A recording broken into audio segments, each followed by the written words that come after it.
All right, we're gonna let this list populate before we're gonna let this live populate, I should say, before we get into this conversation. Because I've been seeing a lot of conflicting reports as to whether or not the third installment of Wilder versus Fury is on or off. I mean, I just got a tweet in my direct messages on Twitter, and the tweet is from Phil J at World Boxing News. He says, the fight is on if a deal can be worked out. Tyson wants to fight this year, and it's nobody's fault that crowds are effed up. The real hope is December can happen somehow, somewhere. There is a short deadline for this. Stay tuned. I am in the loop. Hey, what's going on, UK Rob? Shout out to UK Rob for sending me that. What's going on, Courtney, Martin, Cade, Lance, Ahmed, Sporting Advantage, Lou, George, Kid. Shout out to y'all. The first thing I want to say is this, and I want to let some people in on this conversation, but I don't want it to get too hectic. I got a lot of thoughts on this, I do, and sometimes you got too many people on, the conversation can become a little bit convoluted. But I do want to open this. I do want this to be open to discussion.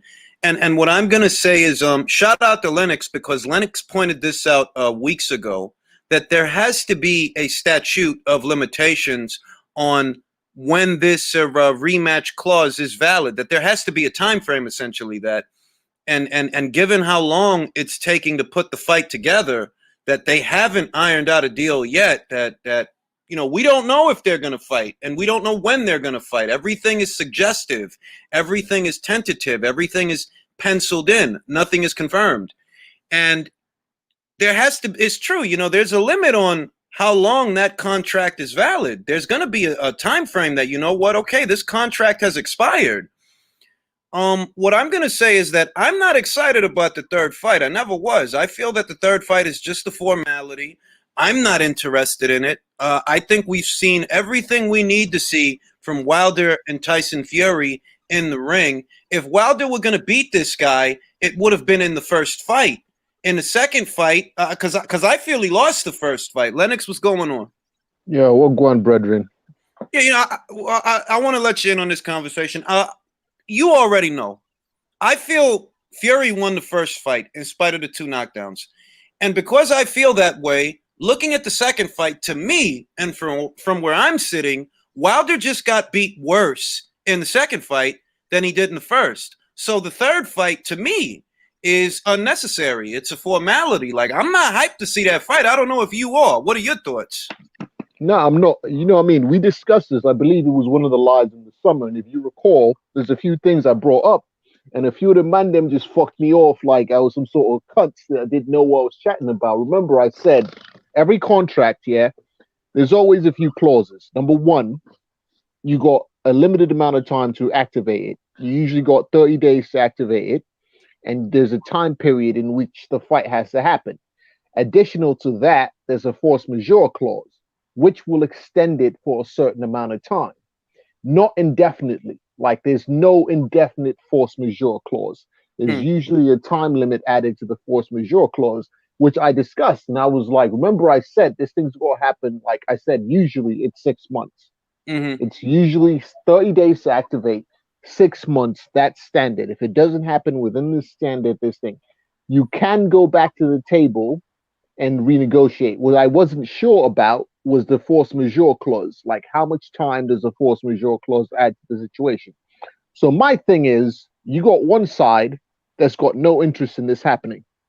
Well, I wanted to open this question to you, Base the Kid, because I'm looking at this and I'm thinking, does Bob, does Frank, do they want this third fight, or do they want to move on? What are your thoughts? I'm gonna start with Lennox, then I'm gonna pass it to Base.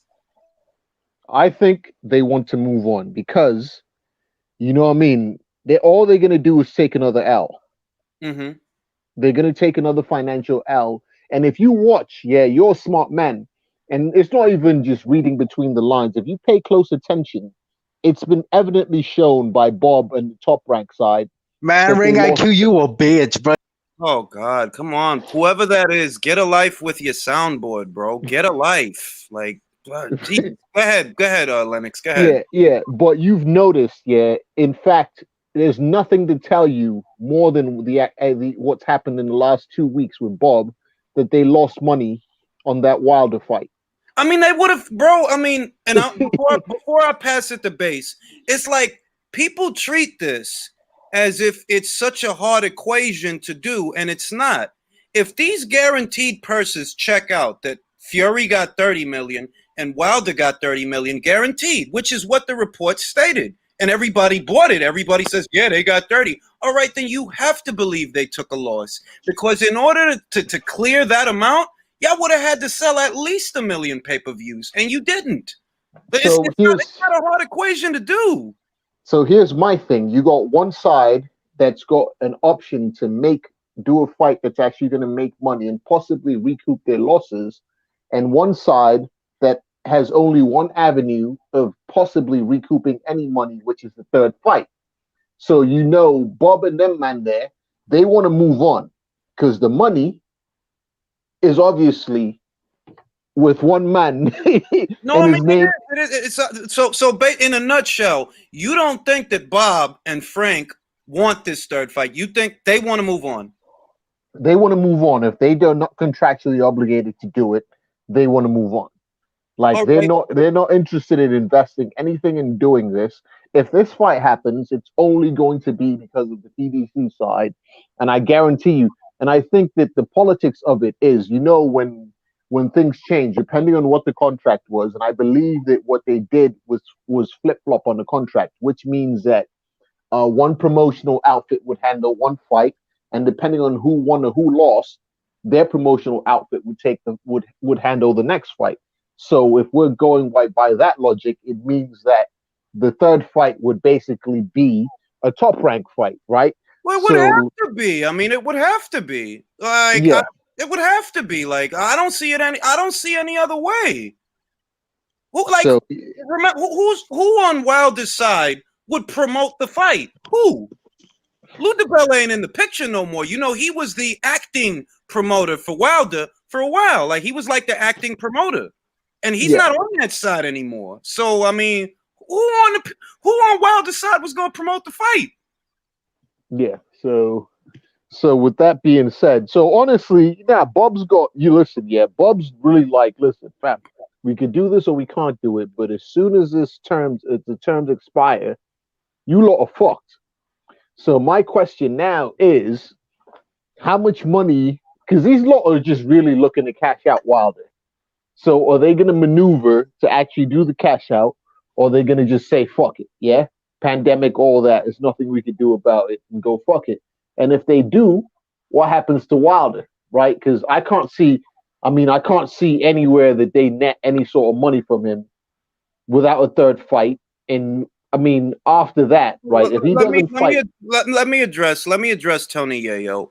I'm not ruling out that Tom Brown or Leonard Ellerby and the money team, they're on that side, Tony Yayo.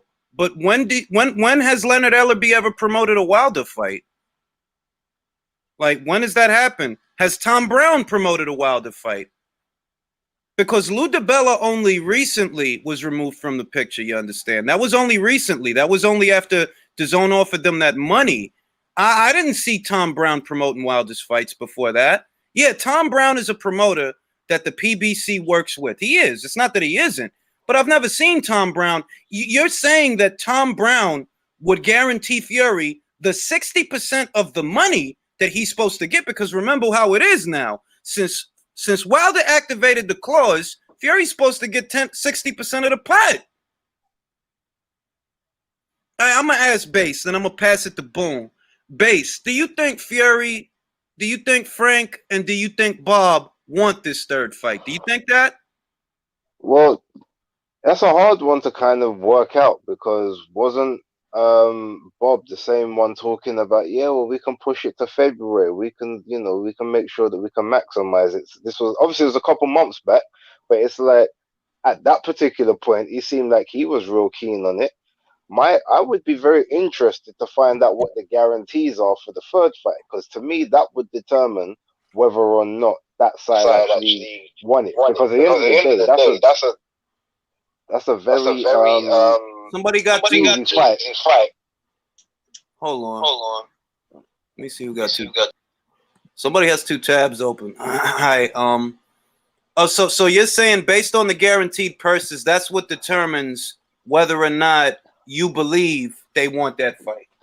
Yeah, because I think that because Fury really believes that's an easy night's work, so that's easy money for him. Well, I mean, And if he doesn't have to shell out like a huge guarantee to start with, then he probably would do it just to raise that profile a bit more, moving into the, into the undisputed or whatever other big fight they can maybe get from next. all right, I'm gonna pass it to Ahmed. Ahmed, do you think that Frank, Fury, and Bob want this third fight with Wilder, or do you think they want to move on? I seen an interview with Frank Warren. I think a Boxing Social posted on Twitter. This is just about 10-15 minutes ago. I think he was saying they want the fight. Fury wants the fight to happen this year, but Wilder and his team may push it to next year. Frank Warren in the interview was saying it's only 20 seconds on Twitter, but he said if that's the case, they might have another fight. I'm not sure. I don't think Wilder wants that fight or his team want it this year. I think they want it next year. The thing with that is, does Well, that? no. Let's try to keep it concise because I mean it's pretty obvious why Wilder and his team would want it next All right. year. You know, it's because of the crowds. They want the gate revenue. Oh, Fury wants it this year because Frank Warren in the interview was saying they want to get it out the way this year. But the thing is, it depends what's in the contract. I don't know what the hell is in the contract. If they're allowed to fight someone else this year, then I think they'll fight someone else.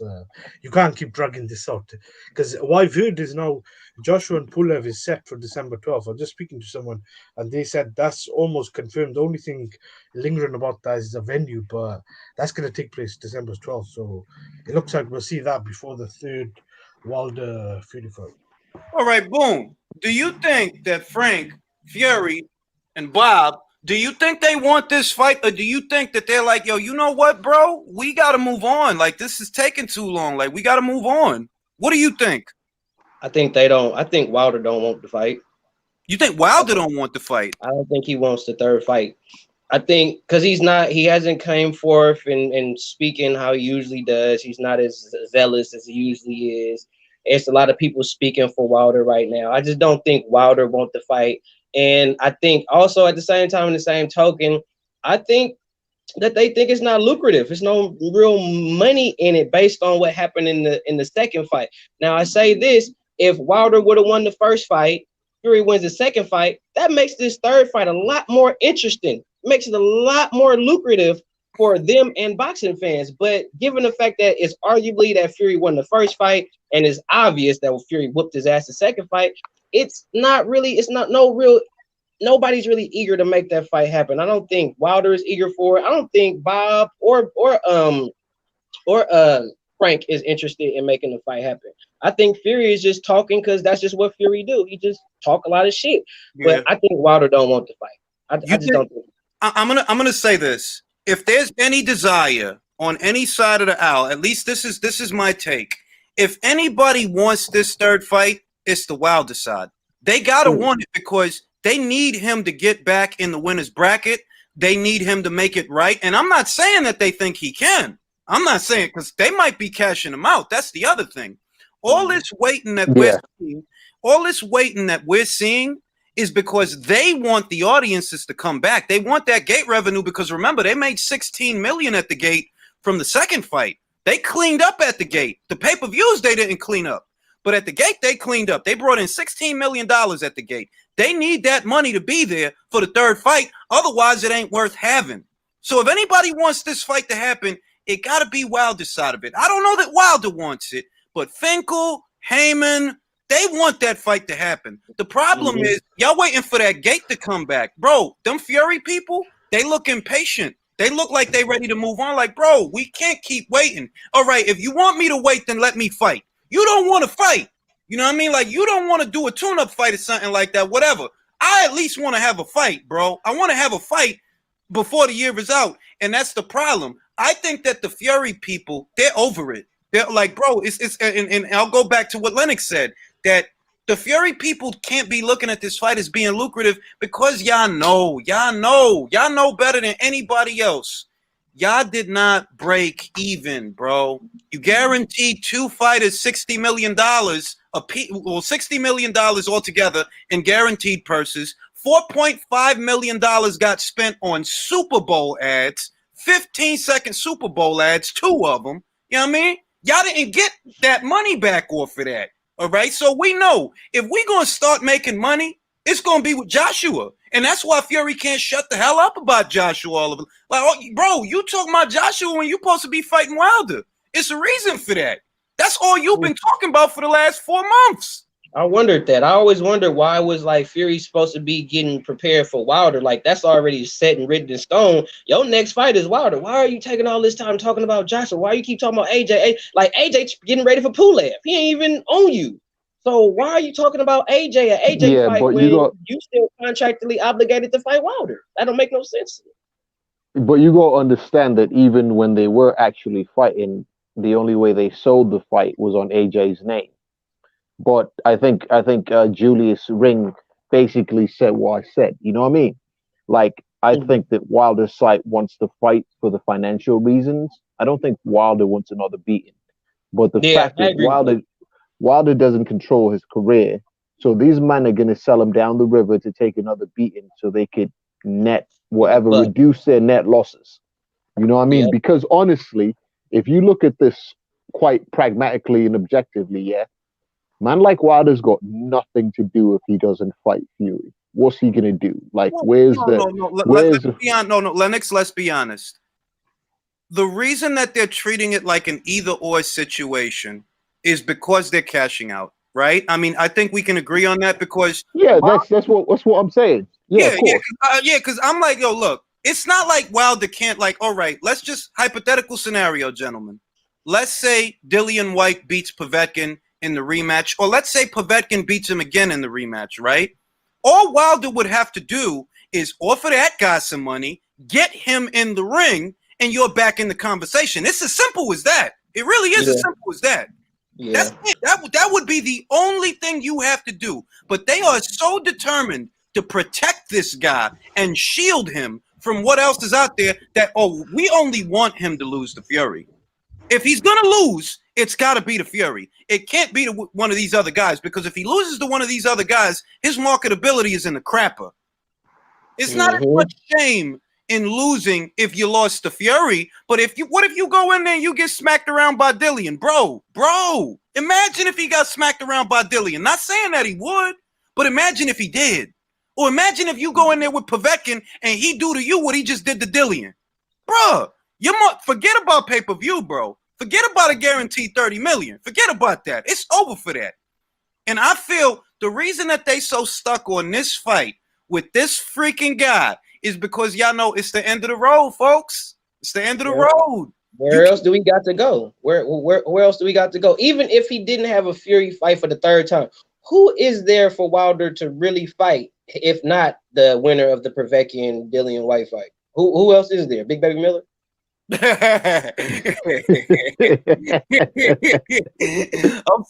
man, Jarrell could talk some shit though, so I mean I might actually tune into that. He talks some shit, so I might watch that.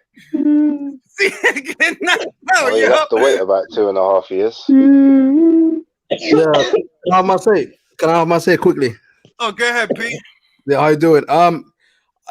All this is fake news because I was listening to Frank Warren earlier, and they asked him about what's happening with the fight, and he didn't really want to answer because even he's waiting for the gate. You know, they're all waiting for the gate money. That's why they want to do this fight next year, because all this news that we're hearing is all fake news, to be honest. No, Pete, I must say that it's not that it's fake news. See, this is the thing. This is what you got to look at. I think Fury wants to get out there and have a fight, right? And the problem is that, you're supposed to be fighting Wilder next. But Fury knows that, look, I can't fight Wilder till the gate comes back. The gate hasn't really come back yet, and I want to have a fight. And the problem is, well, maybe the Wilder people don't like that, because if you let Fury have that fight, doesn't that I mean, Lennox, does that fuck up the contract if they let Fury have a fight? Or can Yes, they it does. renegotiate the contract where you let Fury have the fight, but the initial contract is still active? Because I don't think you can keep the contract active if Fury goes out there right now and has a fight. If Fury goes out and has a fight, it requires But a doesn't that contract to depend be on territory as well?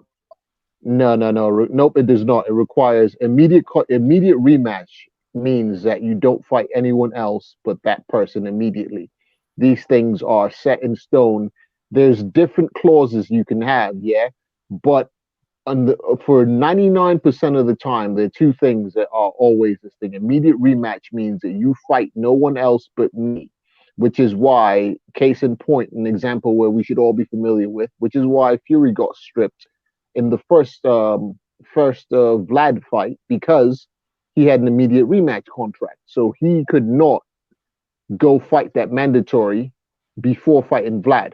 This is different though. So, the Wilder fight is different because no, it's no, with the WBC. no. The There's no. WBC, they always change their rules anyway. So Wilder, I don't Yeah, think Wilder they mind Fury yeah. fighting. Hang on. That's conjecture, bro. Hang on. That doesn't mean Hold on. anything. First off, this is what I want P to do. P, characterize what makes this a different situation. Because obviously the WBC they always change their rules. Like look at the Lomachenko against Teofimo Lopez. Now the title now is transferable. Before it was franchise. The WBC have nothing to do with Can I make a point? Gentlemen, don't talk over each other. I got questions. P, what does the WBC have to do with that contract? That contract is active with or without the WBC being involved. Because obviously they have to ask permission for the WBC, and if they ask permission to do what? Permission to do what? For Fury to fight somebody else, and I think he will fight somebody else. I think. All right, Pete. This is what I'm going to tell you, and I'm not being. Don't take this the wrong way. No. Spit it out, man. All right. Well, what I'm saying is, I don't think you understand the way contracts work. That contract is a legally binding document with or without the WBC being involved. The WBC has absolutely nothing to do with what's in that contract. I understand where you're coming from. Those two things are not related. That contract is active, whether Fury has the WBC title or not. It's active. So what you're saying, if he drops the belt, one second, let me just see this. If he drops the belt, he's still contractually obligated to fight Wilder. 100%. That was the point that I was making, that sanctioning bodies have nothing to do with a contractual agreement with whatever you're doing. He hasn't thrown the belt. He can drop the belt. He can drop the belt unless there was some clause there that says that the belt is part of the rematch. For instance, I think it is. Yeah, unless there's some clause, which is very rare, which is rather rare, because sometimes mandatories get involved. But a rematch clause is a rematch clause. It does not have anything to do with sanctioning bodies, because for the belt to be on the line, you would have to involve the sanctioning body in the rematch clause. Also, Lennox, I want to add this. Look at when the contract was negotiated and realize that they were all set to fight for a third time independently of any mandatories. The WBC made it crystal clear that this is when Dillian didn't get beat by Povetkin, you understand? This is before any of that. That Dillian, you got to wait till 2021. So they wasn't worried about the WBC or any of that shit. They was cool. They had the lane. That the lane was clear for them to do what they wanted to do. So the title itself and all of that doesn't have anything to do with the contract. Yep. There's no reason the WBC, there's just no reason the contract would be structured. Yeah, the WBC's got nothing to do with it. All I was saying is, to the point I was addressing, with Julius, when you were talking about if Fury has a fight. The only problem there is, right, if Fury has a fight, or if he wants to have a fight between, he has to go back to the negotiating table with the Wilder people first. He might not want to do that because now they could leverage it in a new contract. He doesn't get the 60-40 because right now he gets it's not necessary. He could get the 60-40. It's not necessarily the 60-40. They could leverage other things. You know what I mean? Like they could leverage things like maybe a split if he beats AJ or whatever. They would basically have a negotiating advantage because he's now asking for permission to break his contract. You get what I'm saying? I got a question. I want to say this. What if Wilder and his team are saying we're not ready till April or May? That's like 6-7 months away. Bro, I'm pretty sure Fury could. he can't wait that long, bro. No, I'm saying. So what? Yeah, I I want was to ask just the gonna question. ask. I was like, can he even wait that I'm long? asking He the can't wait question. no Let me just 6, ask the 7, question. 8 months. So the question is, if Fury could fit in a fight in there, is he allowed? Is that the main thing? Well, my thing is No, here's that's the question that I have. That if Here- Fury says, "Let me go in there and fight a Geek Caballel," does that void the contract? Because that would be against an immediate rematch clause. And if they let him do that, the only solution would be to renegotiate the contract. They're like, all right, you know what? We're going to throw the old contract out. We're going to bring in a new contract. But if we bring in a new contract, that 60-40, we can change it to 50-50. Like, hey, wait a minute, bro. You want us to let But you again, fight. We're letting you fight. But that only You got depends on whether or not they've the actual expiry length of the Yeah, original that's term. the So thing. we need to know that before we can assess what's really that's going what. on. So here's the thing: is what I was saying. There are always two term dates. There's always a term to activate, and there's a term to execute. And the only thing that could change or extend those terms is a force majeure contract, force of nature, which the pandemic is. And in my experience, any force majeure, this thing usually has a time limit, even for things like hurricanes, even for things like force majeure usually will say hurricanes, natural fires, blah blah blah. They're things, I don't know what the term limit or term extensions for a pandemic is. That's the only thing, because usually, right, I've seen lots of contracts. Force majeure usually covers things that we experience on a regular basis, accidents, but not a fires, pandemic. earth. Yeah. So, but a pandemic does fall under force majeure. Now the question is, how much time, right? Because a force majeure adds a specified amount of time. That's what you do. You'll understand it adds. In this case, I was thinking it probably added 6 months, right? So, how much time does a pandemic force majeure add to the clause? I'm You going to get say me? this, Lennox. I think, and this is just me going out on a limb, I think the contract's expired. I think the contract's expired. I do. There's no way there's no way that it stems all the way till the end of 2020.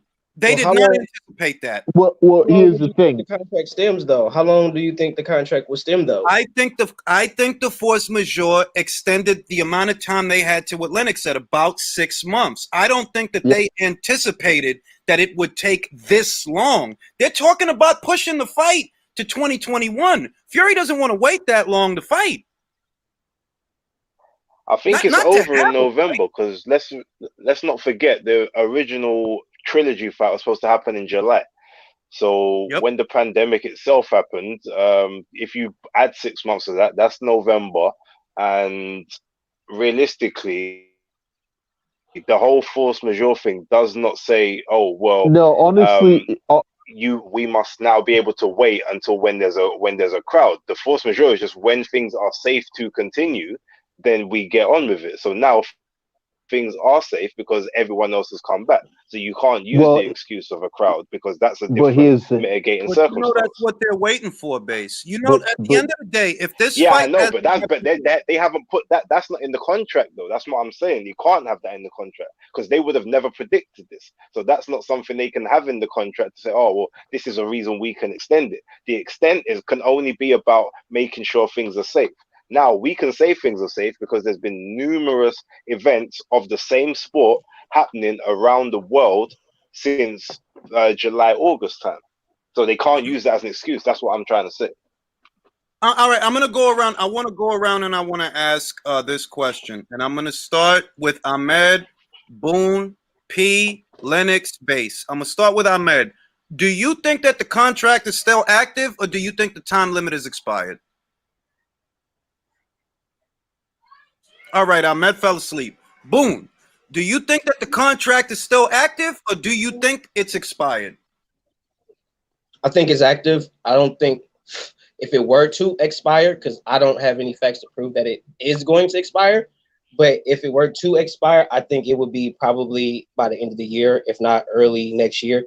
Because there's no way they're going to be able to push that fight to damn near the summertime 2021. That's exactly.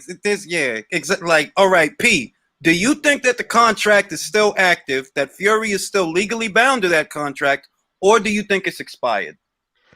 I definitely think it's not expired, and even if it is expired, they will amend it because I think they're all in agreement to fight for the third time. Fury is happy with it. The whole team is happy with it.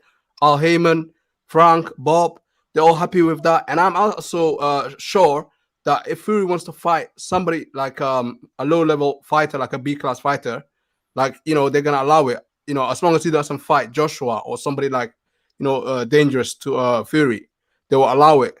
And so I would say, the contract doesn't even matter. They can amend it anytime. You know what I mean? They I don't. agree to fight and they will fight. I don't. I'm gonna go ahead. All right, Lennox. Do you think the contract is active, or do you think the contract's expired? I'm going to give you a two-prong answer. I think that the contract is running. It's on the last leg of its term. So it's approaching expiry, and this is where the maneuvering, the political maneuvering, and there's a lot of things now. I'm noticing that a lot of people use public perception to influence negotiation terms, and that's what we're seeing. That's why we're getting all. See, once you start seeing all these things in the media, something's happening behind the scenes. Yeah. So If I it's not believe, expired, it's about to be. That's yeah, the only reason we're hearing this shit. that's what it is. I believe that it's running the course of it, and I think that the term limit is probably November, if I had to guess. So I think we're in the last month of whatever extension they have, and it's time for the lawyers to get together and get it sorted. And that's why we're hearing this. And I think that Frank and them lot are in the. So here's the thing. Here's what I look at. I look at two different angles of this. I think that Bob is willing to work out terms to make this happen, right? Because it's in Bob's best business interest to maintain a good relationship with Al Heyman in that side of the thing, right? He's got fighters that he's got to make fight with. He probably still hopes to get a Terrence Crawford fight.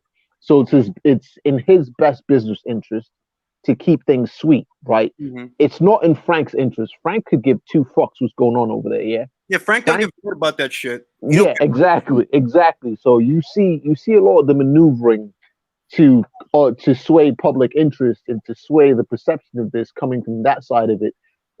Bob's kind of keeping the peace. So I think that there's a renegotiation about to happen, and Fury and Frank are like, nah, fam, we want to go over here, do what we want to do. Your terms have expired, you know what I mean? And we're not really interested. And Bob's got to keep the peace. Bob needs all the money and everything he needs. Like if this fucks up for Bob, then Crawford's done. You know what I mean? You got to think about it this way too, because the thing that I keep coming back to is you guys want freedom. If I'm looking at how they've been moving, I don't know about Bob. I agree with what you say about Bob, but it looks a lot to me like Frank wants freedom and Fury wants freedom from this engagement. That they know where the real money fight is now. You guys. If you made anything off of the second Wilder fight, it was the guaranteed 30 million and not much else. That had to be it because you didn't break even. So you couldn't have made more than that. You didn't break even. You want to have that Joshua fight sooner than later. That's why we've been seeing what we've been seeing the last 2 months. And they're in a place where I think they're thinking, yo, fuck this Wilder fight, man. Fuck this fight. Why did Fury say, yo, I'm going to fight this year with or without Wilder? And he said that shit like a month ago, maybe 2 months ago. I'm going to fight this year with or without Wilder because he knew, like, bro, y'all steady waiting for this gate to come back. We don't know when it's going to come back, but I need to have a fight. So fuck what you talking about. We going to ride this out. If the gate ain't back by the time this contract is done, guess who's having the fight? I am. That's what I think is going on. I think that Frank and Fury are hardballing more than Bob. Precisely. That's exactly what I'm saying. I think if Fury fights, the contract is expired. Yeah. I think once this announcement is made, Fury is fighting whoever, don't matter who it is. I think that's when we are going to know subliminally. Casual boxing fans probably won't know that, but guys like us will know, like, oh yeah, that contract. Yeah. The Wilder fight not happening. Bro, if we hear Tyson Fury versus Agit Kabayel in December, all right, the contract is voided. It has to be. Why? Immediate rematch clause means immediate rematch. If you fit a Geek Caballero into it, it's only because legally you were free to do so. The terms expired, the contract is up, and you're free to fight who you want. Now, the Wilder people are not going to like that. They need that third fight. They need it. Fury don't need it. Like, look what happened to the second fight. Look what happened to the second fight. They fought once, and then Fury didn't want to take the second fight straight away, but they still fought. So they always have this agreement. There was no contract. There was no immediate rematch contract. There was no contract after the first fight. No, it's not that. There was no outcome. There was no victor. It was ruled a draw, remember? It was a draw. Yeah. Nobody lost. Yeah, that's what I'm saying. That's what made the rematch. Sorry, let me explain it. There was no required, basically there was no activation of a rematch clause because there was no winner. You get me? So because there was like I said, the way this works, you activate the rematch clause, and then that makes the contract active. Because there was no winner, there was no one able to activate the rematch clause. So essentially, there was no rematch contract. So the contract for these fights were 2 new contracts. You follow me? Listen, I said that from the beginning, and I don't know why people got confused about this, but the way that you know that the contract for the second fight was a brand new contract is because they had to include Top Rank in it. They had to renegotiate. Why? Because Top Rank's involved now. This is a Top Rank fighter. The first time you fought him, he wasn't a Top Rank fighter. ESPN wasn't involved. The second time they were. You had to renegotiate. That first contract that you signed with all of that shit got thrown out the window as soon as the judges called it a draw. Like, this contract is voided. There's nothing legally binding Fury to fighting Wilder again. It's like what Paulie said. If they would have gave it to Fury, then Wilder could have exercised the rematch clause. But because y'all called it a draw, it ain't no winner. It ain't no loser. It ain't no rematch clause. The thing is, though, even if he fights somebody else, like somebody like Ajit Kabayel, I'm sure that, the Wilder team is going to, be okay with it. You know what I mean? So the contract, I don't think it's going to be ever be a void, because I don't think Fury is going to breach that contract, especially him being with Bob now. He's going to be careful. With Frank, I think Fury wasn't really taking Frank too serious, but with Bob, he's serious with him. So even if that fight goes ahead, like somebody like Ajit Kabayel, I'm sure the trilogy will still happen. Why would the Wilder side allow Fury to sharpen up the tools for a fight? It doesn't make any sense. And Ajit Kabayel isn't a pushover, so that's definitely a sharpening the tools fight. He is a pushover. They wouldn't do it. How is he a pushover? How is he a pushover? Wait. Yeah, how is he a pushover? Who pushed him over? Have you seen his last fight? Yeah, he won the fight decisively. How is he a pushover? Wait, let him answer, because I think he's digging a hole. Yeah, all right. Yeah. How is your pushover? Yeah, go on, Ring. You were saying something. No, go ahead. Answer the question. No, I've seen his last fight. He looked shocking. It was shocking, bro. Did you win or lose? He won, but look how he performed. He was in his home country. He was supposed to be the big star in Germany. Look, what did he do? I know he won. So one bad performance determines his whole career? One bad performance, in your opinion, determines his whole career, what he's done and what he will do moving forward? Look at how this is what I'm gonna say. Look at how Otto Verleen looked on the undercard of a Clarissa Shields fight. If you'd have looked at that fight, you're not going to see a guy that's going to give Tyson Fury hell. But that's very much what happened. Now look at Ortiz, how he looked in the previous fights before both Wilder fights. To me, that's just fighting down to the level of competition. We don't know. So, Caballel could give him problems. Caballel defeated Chisora. Not many people recently outside, I think. I know why knocked him out. All right, but back to the initial topic, is someone had just said it like, oh, Wilder. But here's the thing: if the term limits, if the contract reaches its term, Fury could do whatever the fuck he wants, and there's really nothing that's the Wilder term. I didn't understand that either. Like, why do you think that a contract wouldn't expire, P? Like, contract expire, bro. Like, what kind of death blood notice contract? All the time we can wait forever. It should be a date on there somewhere. Yeah, there's unless listen, yeah, unless the term in perpetuity was in the contract, unless there was a rematch, unless they said in perpetuity, it expires. There's a term date. But The only way, there's always a turn. It's like, bro, like you acting like as Fury signed over his life. Like, bro, yeah, like, even actually, you know what? Even perpetuity is a term. You know what I mean? yeah, like, So, Listen. Both teams here are in bed together, right? So regardless, whatever happens, that contract will never expire. Trust me on this one. That bro, fight will happen. The now, trilogy fam, is How over. fam, do you know you, the thing, total. Let me do this. Let me do this. Because sorry. Hold on, I gotta mute wait. myself. I gotta mute myself. Let me do this. All right. If they decide to fight anyway after the contract expires, that doesn't mean that the contract didn't expire, bro. That just means they acted in good faith to see the third fight happen. But contracts expire, bro. Like they do. There's term dates on everything. Like you acting like Fury signed over his soul. Why the fuck would he go to Top Rank to sign over his soul to Al Heyman? No, but it's not Aldo in it. It's Bob as well. I'm not saying obviously it's gonna expire, but I'm saying they're gonna amend that stuff.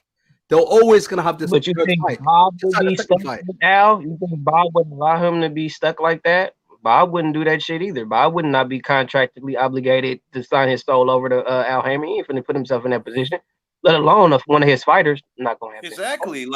I don't see where P's coming from. I think what P's trying to say is that even if Fury fights another guy, which he wants to do, he wants to get out there with or without Wilder, that the third fight could still happen. Now, if that's what he's saying, I agree. It could still happen in theory that they could decide to renegotiate, draw up a new contract, draw up a new one. The problem with that is Fury's focus seems to have shifted to Joshua. That's who he keeps talking about. He keeps talking about Joshua. As far as Wilder, he said it already 2 months ago. I'm gonna get out there with or without Wilder before the Can year I is say out. this?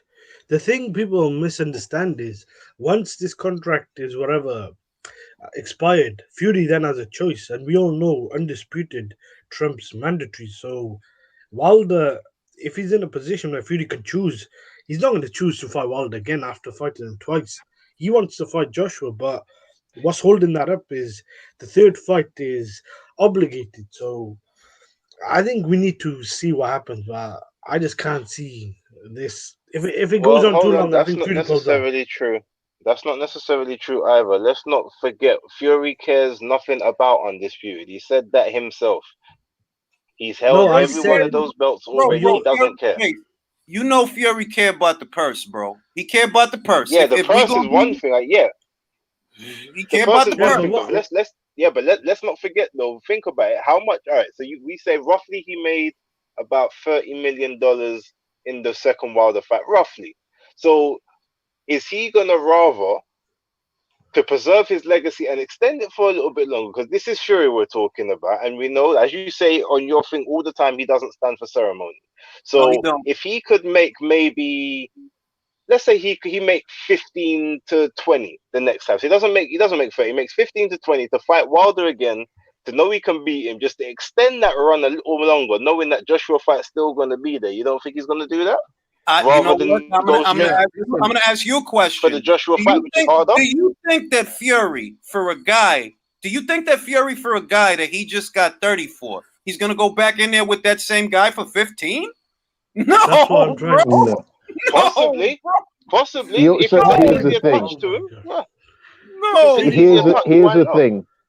Here's the thing. Can I say something? Yeah. You know what? Fury's been chatting his normal amount of shit, saying, "Oh, the biggest payday." He also realizes that the only payday, the only big payday for him, is Joshua. The facts and the metrics state Joshua can fight anyone and get a He big doesn't want payday. Joshua. He doesn't want Joshua right now. I'm telling you right now, Fury does not want Joshua. Then why does he keep calling him Fam. out? He's a waffler. He's a waffler, bro. P. If you're gonna say, hold on, wait. If you're gonna say something like that, then you have to reconcile why it is he's calling out Joshua more than Wilder, who he's supposed to be fighting. He's cloud That don't make chasing him. sense. Clearly, it's cloud chasing. He's trying to get Joshua out of his game. You know what I mean? Playing with him. That's what he always does. He calls him, like, apparently according to Eddie Hearn and his team. He calls AJ like for like quick second, and he puts the phone down. Why That's would what he the clout guy chase Fury him? is. Fury is playing games right now. You know what I mean? That's what the AJ fight. Yeah, I don't know how much I can believe. I think Fury wants AJ right now. Not yet. Not next. Not next. Think he does. I think he does. Next. Listen, Fury wants a payday, and he knows that he only pay. There's no money. I'm sorry. You could debate your mom if you like. There's no money on the table like an AJ fight for anyone. It's just what it is. That's the biggest fight. He I also don't wants like the path of least resistance. I think Fury wants to I fight. refuse to believe that Tyson Fury, who got 30 million for Wilder the last time, is gonna walk in there with Wilder again for 15. Bro, Fury's a hustler. He ain't no idiot. Let's bet. Listen, let's bet. Put your money where your mouth is. Like, if You think he's gonna fight Deontay Wilder for $15 million? It doesn't Bro, matter. bro. I don't think he wants the AJ fight next. That's not gonna happen. That fight's gonna happen He fought next him year. the first time for 3 million. So I'm just saying. Yeah, like, but No, you guys are getting things mixed listen, up. this man. is what I'm gonna say. Let me get the base. This is what I'm gonna say. Remember, the guarantee in the first fight was 3. That's true. The guarantee in the second fight was 30. Now Fury is set to make more money than that. He's set to get 60% of the pot. You think he's gonna walk in there when he's supposed to get 60% for 15? Hell And no, he's the champion. People are forgetting when he fought Wilder the first time. The guy hadn't fought a live body in about 3-4 years. He had 2 scrubs on his record. That was a very good deal. I thought he got. Like, this is what I want to say. I think Fury does want the fight, but if he's obligated that he can't fight anyone but Wilder, they'll wait. I don't think they really want to fight Wilder again. They've already fought him twice. I don't see why anyone would want to see that again, and I don't think many people want to see that. I think ESPN I want to want see to make it. All right, you want to see it? Maybe some. All right, no, Wilder's wait a fans. minute. Let's take a poll. Let's start with my guy, mi paisano, La Patria, Punch Drunk. Do you want to see it? We're talking about Joshua and Fury. No. Wilder Fury. 3. Do you want to see the fight? Yes or no? Yes. All right. That's 1. D. Jefferson, you want to see that fight? Man, I'm a Fury fan, and hell no, I don't want to see that. All right, we 1-1. We're 1-1. Boone, do you want to see that fight? No. All right, All that's right, that's 2-1. All right. Ahmed, do you want to see that fight? No, I want to see Joshua Fury. So no. All right, that's 3. P, do you want to see that fight? 1,000,000,000% yes. All right, so we're 3-2. Lennox, do you want to see that fight? You want to vote for me? Do you want to see the goddamn fight or not? You know my vote. That's what I said. It's a no. Hell no. All right, then no. Lennox the don't score? want. What's the Lennox score? don't want to see that fight. I make 5. I don't want to see that fight. So we're 5-2. 5-2. That guy. I don't want to see that fight. Time out. Is it in the expense of if I could get to see Fury, Anthony Joshua next? Yeah. You missed Man, of course, Anthony Joshua and Fury next. It's not gonna happen though. All right, so it's 6-1. It's 6-1. Because what I'm saying is, man, skip this shit. We saw it 2 times already. Let's get Fury versus Joshua in the ring. It's Skip 1-1.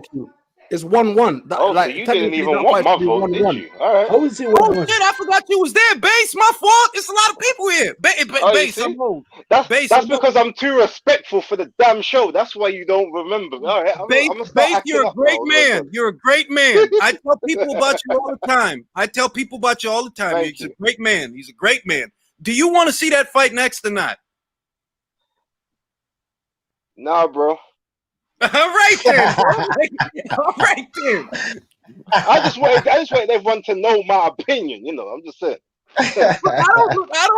Look. If Wilder's not gonna interest me with Tyson Fury no more. Now, if you told me, hey, here's an idea. Let's get Wilder in there with the winner of White versus Povetkin. I will buy the pay-per-view at $80. I will buy it. I'm sick of seeing Wilder with you. Like, y'all acting like he can't fight nobody. Let him fight some other people. It's a big division. I'd rather see Wilder fight Ruiz even. Like, I think there's other fights. I agree with you, man. We don't need to see him fight only Ortiz and Fury. Like, it's going to be repetitive. Yeah, like why the second Ortiz fight was unnecessary, bro. There's no reason on earth that if you saw that as part of your Showtime subscription, you should have had to pay $80 to see the rematch. That shit didn't even make sense. Wilder Kawanaki. Not Kovnowski. Nah. Kovnowski can't take a punch, bro. Karnowski's a bum, man. Come on, He man. just got knocked out, man. I'm not I gonna don't call think- him a bum. I'm not gonna do that. But I mean, you know what? Give me He's not a Kovnowski. bum, but he's tailor made for Wilder. I mean, yeah, but I just don't He's want like to call Brazil. him a He's bum. Like, tailor-made I for don't Wilder. want to call him a bum. That's all I'm saying. I don't want to call him a bum. I already What saw about- Nika. I already saw Nika on Twitter roasting guys for calling people bums. I don't want to be that guy. I don't want to get roasted. Low we didn't opposition. really- Low opposition. Let's call it like that. But listen, though, let me tell you something, guys. Yeah? Está bien. I'll take that. Está bien. Low Can I opposition. say something? Yeah, like you guys are all putting the Wilder Fury free fight, like as if it's like nothing. But imagine if Wilder knocks Fury out, like. Bro, You know why what I mean? do I have to imagine stuff about a guy that already went out there with Fury 2 times? You gotta remember, you not to know because he's not being real. For me to see that, I gotta pay $80, bro. I'm not doing that. See where you Yeah, at, but you don't gotta pay that. Where you at, you don't gotta pay that. But I would have to pay that. And I'm saying, as it's a pay-per-view in consumer, the UK. hold on, wait a minute. As a consumer, no, I'm not paying $80 to see that. I'm sorry. No, you bugging out. It's pay-per-view in the UK as well, so people got to pay for that. Yeah, I but don't know you why. ain't paying. I said you All ain't paying $80. Are you paying All right, $80? I know I would have to pay $80. I'm not Right? paying. And Fury already know what he getting with Wilder. He already been in there with the man twice, so he know what he looking at. It's not going to be a hard fight for him in a sense. When you've already fought somebody twice, so he already knows what he got to do. He already knows what to expect. Wilder has to do something actually magical to all of a sudden beat Fury all of a sudden, and I don't see Wilder getting that much better within a 3 maybe 4 month time period. I just don't see him developing that fast. And they haven't brought. All we heard is what they subtracted. We didn't hear nothing about what they added. Shout out to Boxing Monk. I appreciate you. I'm from Croatia. I know a lot of people here don't like Hrgovic because he's acting like a premium. That's not true. I love Hrgovic. I like him. But everyone, hold on, let me finish reading the super chat. But everyone likes Alen Babic because he is a guy who you just must love. I'm gonna say this. I like them both. I like Alen Babic because he's the underdog. He's not the silver spoon kid. He's not the debutante. I like Hrgovic because he's a skilled operator. He's a skilled operator. Like Yo, I gotta say this. Yeah, but Boxing that guy's Monk- talking about their opinion in Hold on, Croatia, not necessarily the rest of the world. Or whoever that is. Listen, Boxing Monk, and he done heard me before, bro. I always advocate for Philippe Hrgovic. Always. Nobody advocates harder for Philippe Hrgovic than me, than L Dog crazy ass. He a Hrgovic fan. Yeah, but he's not talking about us. He's not talking about us. He's talking about people in Croatia. Philippe Hrgovic has the best eyebrows in the heavyweight division, bar none. Nobody's got eyebrows like this guy. This guy's eyebrows are better than some people's hairlines. Philippe Hrgovic's eyebrows are stronger than Joe Joyce's hairline, and I think you can say that. That's hilarious, bro. Philippe Hrgovic a beast. Oh yeah, you're right. You're right. He did say people here. Yeah. Yeah. Can I say something? About Croatia. Can I just say, we're talking about Wilder Fury. You got to also consider in America, how many people are really willing to pay for that pay-per-view? I know it did close to 1 million buys, but I can't see it doing as much, especially with the pandemic. No, it can't. And I'm gonna be honest. I would put the number for that pay-per-view at about 6 if they're lucky. 6 million if they're lucky. I mean, 600,000. Yeah, 600,000 if they're lucky. I think you've been about half a million, and that'd be probably even. I think this fight is gonna do big, and I'll tell you why. If they do it next year. Oh my god! I'll tell you why. Because listen, it's all about the casuals, yeah. It's not about the hardcore boxing fans. The casuals is the ones that buy for these fights. They heard about this stuff and they want to get involved, and they're gonna buy this fight. But not now, though. That's why they want to push it to next year. But I'm telling you, this fight is gonna do big. Saw him get his ass beat in the last fight. They don't care about it anymore. They are not gonna. Yo, did the casuals buy more? Like I want to know how the casuals affected the buy rate for Wilder versus Ortiz too. Did that bring in massive numbers? No, it did less numbers than the Fury fight did. Can I ask a question, just honestly, on a real thing? Yeah, is man in the bottom right hand, like, is he serious or is he trolling? This I No, can't. he's serious. He's I'm serious. serious. I'm serious. Sometimes Listen, I miss listen, it listen. Can I tell you why? Can I tell you why? Remember, I don't really want to mention the glove gate, but that's got something to do with the. Oh my god. Bro, like you gotta. Yo, no, Hold on, I'm gonna tell you I'm something. going No, on mute. I'm going let on me do mute. this. Let me do this. Please, let me do this. The only people that are interested in Glovegate are people who do not buy pay-per-views. The boxing consumer does not care about Glovegate. That's why no real news media outlets reported on it. World Boxing, the only thing that World Boxing News, a boxing scene, or any of them reported was what Marcellus Wilder said. But all them LDBC videos, they didn't talk about none of that shit, bro, because that's not news. It's because they don't want to talk about it. Because obviously Wilder hasn't said nothing because the third fight's still gonna happen. Well, let me tell you something. If Wilder had proof, the way they say he has proof, what the hell is he waiting for? The third Yeah, but fight, who's the money, Why would he? talking? Nobody talk. Why would he wait for the third fight to do what? money. It's all about money. What about money? You're not answering the question. If this guy has proof that this man cheated in the fight, why would he have waited this long to say something? Because he hasn't said anything. I mean, it's not like he said anything. He hasn't said anything. Shelley Finkel said what's in the news isn't even worth responding to. That's what he said. So I'm curious. If it's true that he has proof, when is he going to do something about it? Listen, it's all about this third fight. They want to make the money, and after that, What he's the hell gonna is he come out. talking about, dog? What the hell Listen, he's gonna listen. This is how it is, though. It's about money, bro. That's all I'm saying.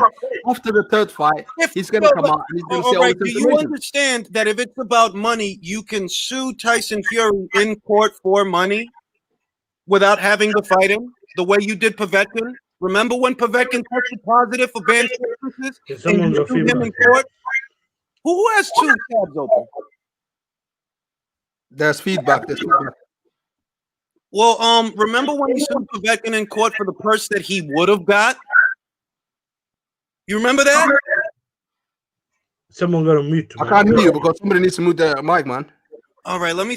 I'm gonna mute everybody. Except for P. All right. Do you remember when Alexander Povetkin tested positive for meldonium and Wilder took him to court and sued him for the purse that he would have got? Right. You can get money that way if you have proof. Now with Povetkin, he had proof. You tested positive for meldonium. With Fury, okay, your fans say you have proof, not you. Wilder never said he has proof of shit. Only his fans are saying that. But if he has proof that Fury had an illegal object, a foreign object in his glove, why wouldn't he have taken him to court and sued him for millions and got his belt back? You know that Franchon Cruz, when she fought Alejandra Jimenez and it came out that she had performance-enhancing drugs in her system during the fight, as a result of that, she got her belts back. Why wouldn't Wilder have gotten his belt back and some money? Because he wants revenge. He wants revenge. Did Wilder say that? It's personal. Did Wilder say that? According to Wilder's team. Who on Wilder's team said that? Terry Jones. Terry Jones said that? Well, Yeah. I'll tell you what. When Wilder can speak for himself like a grown man does, I'll take that seriously. Because I don't see any reason why they would allow Wilder to walk back into the ring with a man who, according to you guys, not Wilder, according to you guys, struck him with a blunt force object on his brain. That doesn't make sense. To me, I don't understand how the man beat you. If this man beat you with a shake weight, the commission, the WBC, Nevada, whoever it was, they let the guy walk in there and beat you with a metal object. You're telling me that their plan is to let him do it again. I'm not saying he had a metal object. I'm saying there was no padding in the gloves. That's what Can I just say something? Can I say something? Can I say something real quick? Waiting. All right. So, anyone who's competed as a boxer, can you hear me? Yeah, I can hear you, man. Yo, can you hear me? All right, yeah. Anyone who's competed as a boxer, yeah, and ever gotten an altercation and had some pussy or press charges, will know that it automatically gets elevated from a simple assault to assault with a deadly weapon because of your fist. Your fists are considered a deadly weapon. Once you compete as an amateur, as soon as you get your book, anyone who's competed would know you get your little book when you become an AMI, right? If you add something to that, as in a shake weight or anything, tampering with a glove, now it becomes essentially attempted murder. From assault with a deadly weapon to attempted murder. That's a serious legal thing. You get me? So there's no way that if this is this thing, that Shelley Finkel, who I believe is a lawyer, would He not is be a lawyer. pursuing this in a court of law. You know what I mean? Because listen, as someone who's competed, I got in a fight and man pressed charges, and as soon as they found out I had a book, that's when you fight, you got a book. The charge got elevated from assault to assault with a deadly weapon.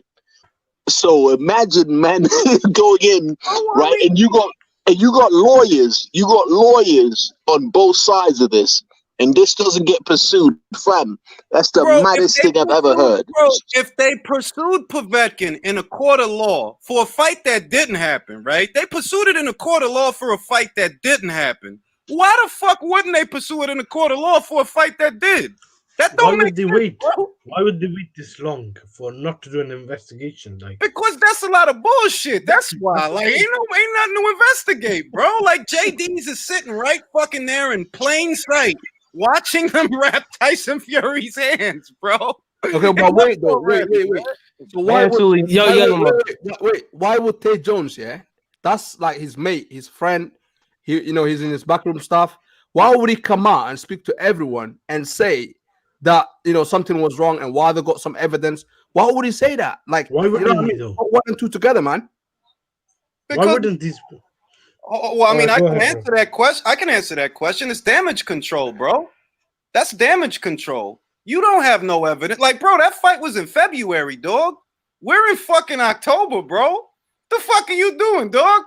All you did since February and October is fire Mark Breland. That's it. Another thing is, why did we start here? 1 sec. Let me just. Hey, look. Can I just real finish? quick, man, real quick. Can I just see? Hold on, man. I ain't even said shit, man. Hold on for a second. P-Boxing. This D-Jeff, bro. This your boy, D-Jeff. Listen. Yo, I can hear you, man. I told you, man. You can't hear me? I can hear you, bro. I can hear you. You can't hear me? All right. I told you before, bro. You cannot bring those LDBC narratives around certain channels. That shit's not going to work, fam. You tried this shit over on my channel, and I basically told you 100 times everything that these guys are telling you already. We already been through this. Like, stop it with the Wilder and the Glovegate narrative, fam. It's farce. No, but that's not what I was saying, though. I wasn't even talking about it. I was talking about the fight, the numbers that's gonna do the third fight, and I mentioned the Glovegate. I said I didn't want to mention the Glovegate, and but I told you, bro, Pete, I told you that narrative. You're seeing it right now. You're talking to 1, 2, 3, 4, 5, 7 people, not including yourself. About 7 people that don't buy into that. You understand? That shit does not make me reach for my wallet. I'm gonna ask my paisano right here. Punch Drunk. Do you care about that shit? Hell no. And also is if y'all call yourself Deontay Wilder fan. Look, I like Deontay Wilder, but I'm not a delusional one. Y'all doing more of a disservice to Deontay Wilder. What y'all doing is making Deontay Wilder look weak. Yep. Weak. Yep. The more y'all come with these type of excuses, y'all not helping out his brand. Y'all letting comedians get skits, man. I'm telling you, all these boxing content creators, man, we got so much skits. Do you know how much money I made laughing at that shit? One video, I shit you not. One video I made laughing at that shit. Like $300, bro. Exactly. Like $300 laughing at that. Exactly, Julius. But if you're gonna be a fan of Deontay Wilder, why make him look weak? Like, but Julius, let me say something to you though. You said you made money out of laughing, so basically everyone knows about this stuff. So now, but I just want people, the customers are gonna turn up. Pete, I know you're not gonna buy it, but a lot of people are gonna buy this. A lot of the customers. How do you like? What point of reference do you have when you're not an American consumer, like you're not an American consumer, we pay substantially more for a pay-per-view than you do for a fight that we saw already 2 times. We want to see in America, what we want to see is Fury versus Joshua. That's what I want to see as an American. I'm telling you that. I don't want to see Wilder and Fury again. I don't think there's a reason for it. Now, if you tell me Wilder's going to fight Ruiz, I might buy that. You tell me Wilder's going to fight the winner of Povetkin versus White 2? Yeah, I might actually buy that. But I don't want to see another rerun. I don't. I'm not paying $80 for a rerun. No. This ain't Canelo versus Golovkin 2. People have paid pay-per-view twice already. People have paid essentially $160 for 2 fights. Wait, let me ask you something, Julius. Was the fight, the Otto Warling against Tyson Fury fight, was that on pay-per-view in America? No, that wasn't pay-per-view in America. Oh, it was for us. ESPN. It was for the UK. Yeah, and yeah, but Ortiz and Waldo's. I didn't buy it. I like how big I bought it. No, wait, Base. Say that one more time. But let me ask you a question: How many rounds y'all gave Povetkin before the night? Zero. It was a clean sweep. I gave him one round. I had about 2-2, man. I gave him the first round. I gave him the first. So I gave him the first round too. So y'all can't put in perspective. Let's say on the first fight, Deontay Wilder practically lost almost every round, but in the last round, he almost, lights out. You said punch, Mr. Moonshine. So you think Fury was winning the first 5 rounds in the first fight against Wilder?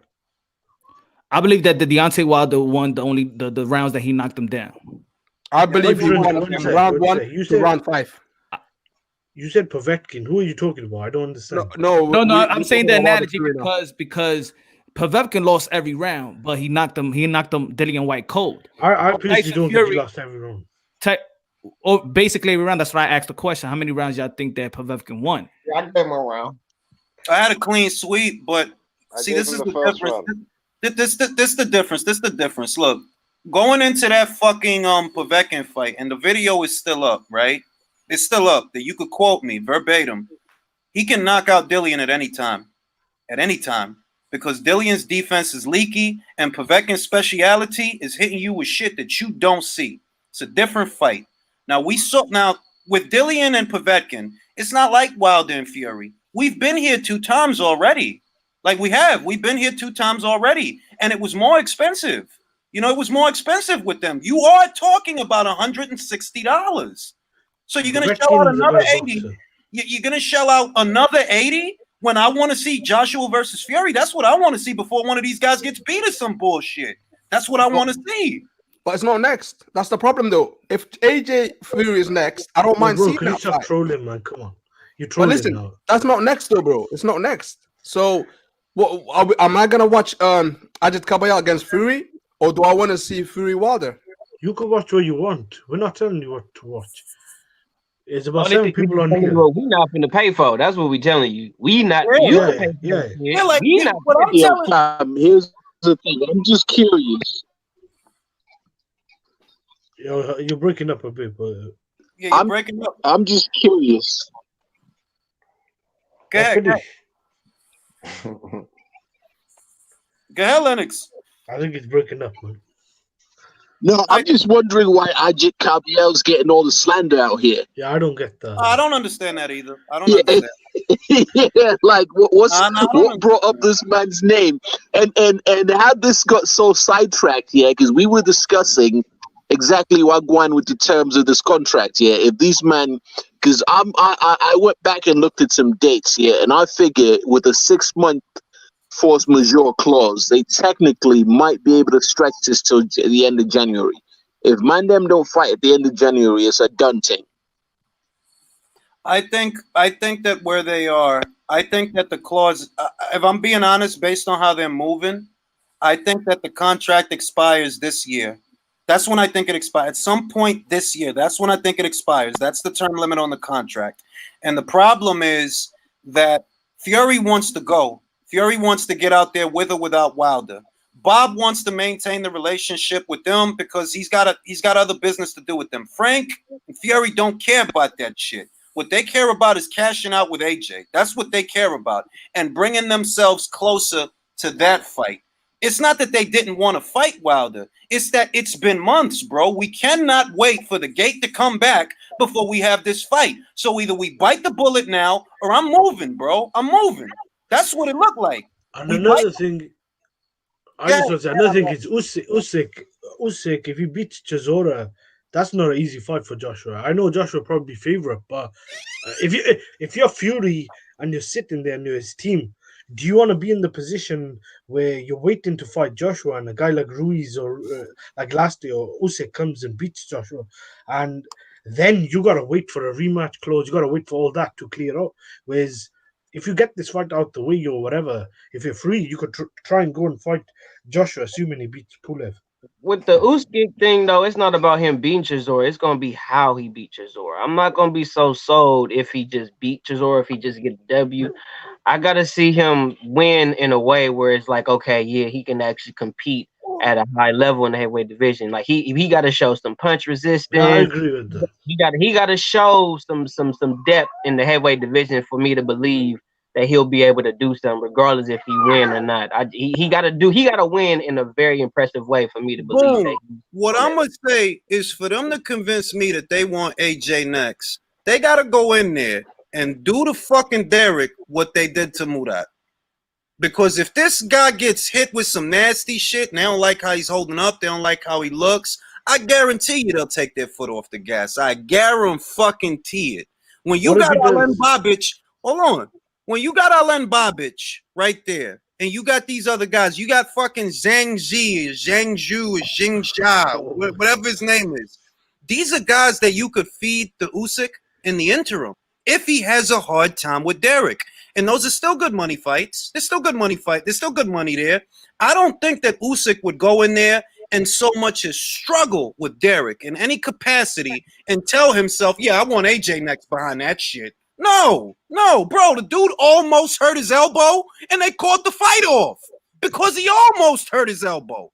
Them dudes is not going to rush to Joshua unless he fucking finesses the shit out of Derek. And I'm not convinced he's going to do that, if I'm being honest. What I think is going to happen, Usyk might win. Usyk might win. But if he gets touched with some shit, I guarantee you're not going to be in a hurry to fight AJ. Not if this dude touch you up and you don't like how it felt. That's exactly, I agree with you 110%. My only concern is the lack of crowds, because I see Derek gets motivated by the crowd, yeah? But if Derek goes in there and he's motivated, and the fact that I'm not sure who's training him, those are two concerns. Derek goes there and he's motivated and he sticks it on him. No matter how Usyk comes out of this, Derek sticks it on him. I don't think that man's going out there and think, I don't care how good he is technically, fam. You're dealing with these 17, 18 stone man that's getting banged. Fam, you're not looking. Yo, fam, if he goes out there and Derek sticks it on him, he's going to have second thoughts, even if he's not having second thoughts about getting touched by AJ. Derek is no slouch. I was at the Price fight. I know he's granted his price, but the guy, he's not an easy outing. Like, if Usyk gets a job done and is a very good performance, I think he deserves a lot of praise. But I'm not sure it's going to be an easy fight, though. No, he's got for me to buy it. He's got to hurt Derek. He's got to actually hurt Derek for me to buy it. I think he will. Let's not forget Arthur Spilker buckled Derek before Derek knocked him out. He buckled him, and Arthur Spilker. Okay, but I think Derek's punch resistance is kind of gone. Artur is not in foreign. I mean, I'm not negating your point, Base. It's just that Artur is not in foreign territory. He's been a heavyweight, and he was a heavyweight. Usyk has to know that if I can get off and land clean on Joshua, I can get him to lay off, because he's going to try to steamroll Usyk. I don't doubt that for a second. AJ's not going to box Usyk. He's going to try to steamroll him. He's going to approach the fight heavy, and he's going to try to get him out of there quick. That's how you deal with the little guy. If you deal with the little guy any other way, you putting the nails in your own coffin. You got to run him over. What Usyk needs to see to go into a Joshua fight with confidence is that I can hurt a heavyweight. And you'll excuse me for saying so, that I'm not convinced that he can. because that Chaz Witherspoon fight was looking funny as shit. That shit was looking funny to me. Like, bro, why Yo, would and I watched. Come on, we gotta remember, man. 4 days notice of the change of opponent. It's not the same thing. Like, let's be real. I'm just saying I'm not that when making Chaz excuses for hit the this fight, but it's man, 4 Listen, days we're not notice. talking about. No, when we're not Chaz talking hit about. this Hang on, man, hang on. his whole body moved, bro. Hang on, man, like base. You're missing what we're saying. It's a You're different missing thing, what we're man. saying, Derek gonna fam. hit this man. It's gonna be different. It's gonna be different when Derek is not Chad Witherspoon. When Derek hit him, and Derek is not gonna try to box you. Derek coming to beat your ass straight up. He's not coming to box you. Yo, I think Base is missing it, man. No one's slighting the man's technical this thing, yo, fam. We're talking about being able to actually hurt a full-grown 6'5" or whatever size, yeah, man. That's about Straight up. 17, 18 stone. It's not about the skill. It's not about all that. Man's got all that, yeah. And I just watched, you know what I mean? I've been traveling, so I would just watch a few of his fights before I left the States 2 weeks ago. And he does a lot of accumulation. He's not got a lot of pop. Like, I've not seen him really, really put it on man and hurt him with like solid pop. It's accumulation and a lot of gas tank. Look, and a lot of gas tank. Can I say this? Look, what do we know? I think that this is the picture that I have of the fight. Usyk is going to be fighting on the balls of his feet. Now, what do we know? When you're fighting on the fly and you're not sitting on your punches, they lack power. This is how you're going to fight Derek. Why? Because Derek's going to get on that front foot, and he's going to throw bombs. That's what he's coming to do. Derek is not coming in there to jab with you and feint with you and all that bullshit. Derek's going to be coming forward. You have to box around him. So you're fighting on the balls of your feet. Your punches are going to lack power. That's a 12-round fight that I think we're looking at. It's a 12-round fight. Yeah, Julius, can I just say this? So, to be fair to Base, I agree with him to an extent. I know Usyk overall wasn't impressive, but we got to factor in. I thought he only wasn't impressive for about 2 or 3 rounds, but he was meant to fight Takam in May. He got injured. Then he was meant to fight Sponge, whatever the hell the guy's name. He tested positive. The guy had about 2 or 3 different opponents. I still don't think that takes away that he wasn't impressive. And Chaz Witherspoon is someone he should have dealt with easier. But granted, it was his first fight at heavyweight. Maybe I think I'd wait before I make a full assessment. If it's another bad performance, then I think it is a problem. But I don't see. This is the thing. I don't look at it as, oh, it was a shit performance. I'm saying you have not had adequate time to prepare between the Chaz fight and the Joshua fight. You haven't. Derek is not enough. After Derek, ideally, you take a lighter touch. No, I'm not talking about Joshua. Well, I was just talking about the Chisora fight, just the Chisora fight. Well, all right. I'm thinking about, okay, you're Alexander Usyk. You've had your debut in the heavyweight division. Didn't look great, but you got it out the way. You're going from that to Chisora, which could prove to be a hard fight. It could. But even if you beat Chisora, does that really mean you're ready for AJ? Yeah, I agree. That means you're ready. Oh, well, I beat Chisora, so that's it, yo. I'm ready. You probably should have won the fight. Usyk will never be ready for the top guys. I'm telling you. Like, for the little guys, like people like Chisora and below him, I don't think he's ready for Dillian White, to be honest. I know he's a good boxer. He was the best at cruiserweight, but at the top of the heavyweight, I don't think so, man. I think you're going a bit too extreme the other way. We need to see how he does with Chisora. And the guy has fought as an amateur at heavyweight. Won a gold medal. Like, I get the argument you could be in the middle, but for you to say that Wilder can't box, a lot of these heavyweights, apart from a couple, I think he can make look silly. The only thing is, can he, what's the word, acclimate to the weight? Ahmed, give me a heavyweight that you acclimate. Go ahead. Acclimate to the weight, but it depends on the opponent how much they weigh. Yeah, that's you true as well. That's true. Give me a heavyweight outside of Alen Babic that you would bet on Usyk to beat. Give you a heavyweight outside? Just one of these guys, man. Like that you think, yo, you put Usyk in there with this guy, he beats him. Please don't say fucking Joe Joyce because of the World Series of Boxing. Don't fucking play with me. Any top 10. I think he'll beat. I think he'll beat Ortiz. I think he could beat Ortiz. You think he beat? You're right. You think he? Yeah, I reckon. I like a Parker Usyk fight. Ooh, I hate you, Punch. I hate you. You took mine, bastard. That was a good one though. Remember, I Parker like is that different now. Parker, he's a different fighter now. He's more tougher now. His last fight, he looked like a monster. You talking He's about not soft no more. Oh, fam. Now I know you're trolling, Against fam, because Winston. Parker's the exact opposite of that. Oh, he Yo, fought Parker's the right who's the now. last exact guy? opposite. So you didn't Who's watch the his last last guy fight? that Parker fought? Alex Lapai? He beats Alex Lapai. No, He's a Shondell Winters. Shondell Winters was the last one. Was it Carl Weathers? Oh shit! Well, fuck. Let me call my grandmother. He beat Shondell Winters. Oh my god. Nah, Oh fam. my He god. man said Parker's gotten more aggressive.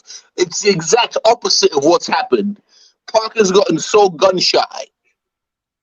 No, he has got aggressive, but against guys who are ranked like 50 or 60, like Against guys who are 50 or 60, bro. Alex Lapai was the whole last man, dog. Fuck. No, I was talking about the Winter guy. That was his last fight, isn't it? So yo, that was he was all right. Bro, all I'm saying is Shondell Winters was so cockeyed he couldn't even see his own jab. yo, dog, like I don't know if P's being serious. Like I think he's fucking with me with this. Like really, Parker's just like Nah, that. but listen, no, I'm not fucking with you. But the thing is, though, sometimes I like to look at things in different aspects. Like, Bro, let me tell you something. I can see my IQ is different. Like, you know what I mean? I feel like you like playing devil's advocate a lot. That's what I think. That you like being. No, I'm not. contrarian. Honestly, I swear to God, I'm not. I'm just, I'm keeping it 100. To be honest, I'm keeping it positive. At the same time, I can see Parker is not. It's not the same no more. Like I think with Dillian White, he realized, the last round at the 12th round when he put Dillian White down, that's when he kind of sensed that he's got this monster in him. So I'm thinking with Usyk, was close, man. With Usyk, like, you know what I mean? 9 to 10 rounds. Listen, man, I seen Parker doing fucking TikTok videos of Greek. All right, so I don't know, man. It's hard to believe he's a monster, but I ain't, man. If you think he's a monster, I dig it. Like maybe he is. Maybe we'll find out when he fights Junior 5. It's a good. Look at Jose Cepeda against Pranchik. Pranchik, was the reason why, Jose Cepeda fought that fight. Otherwise, if Pranchik would have boxed with him, he wouldn't, you wouldn't see the monster out of him. So that's why I can see the monster coming out of Parker. I mean, Moonshine, you see a monster? I don't see, to be honest, I see a lot of conservative heavyweights. I don't see a lot of monsters in the heavyweight division. I see a lot of conservative heavyweights. Can I give you a monster? His name is Arslanbek Makhmudov. Look for him. I knew man was gonna take it there with that one, yeah. Hey man, that dude is a fucking animal, dog. Like he is a fucking animal, that guy. Tony Yoka and what he did to Duapas, he's a fucking animal, dog. He beat the shit out of him. I can't even spell that, so you might have to spell that out for me one time. I can't just type that in like that. Google don't read it. Look him up. So I'm on Google right now. You gotta spell that one out for me, player, so I can look him up.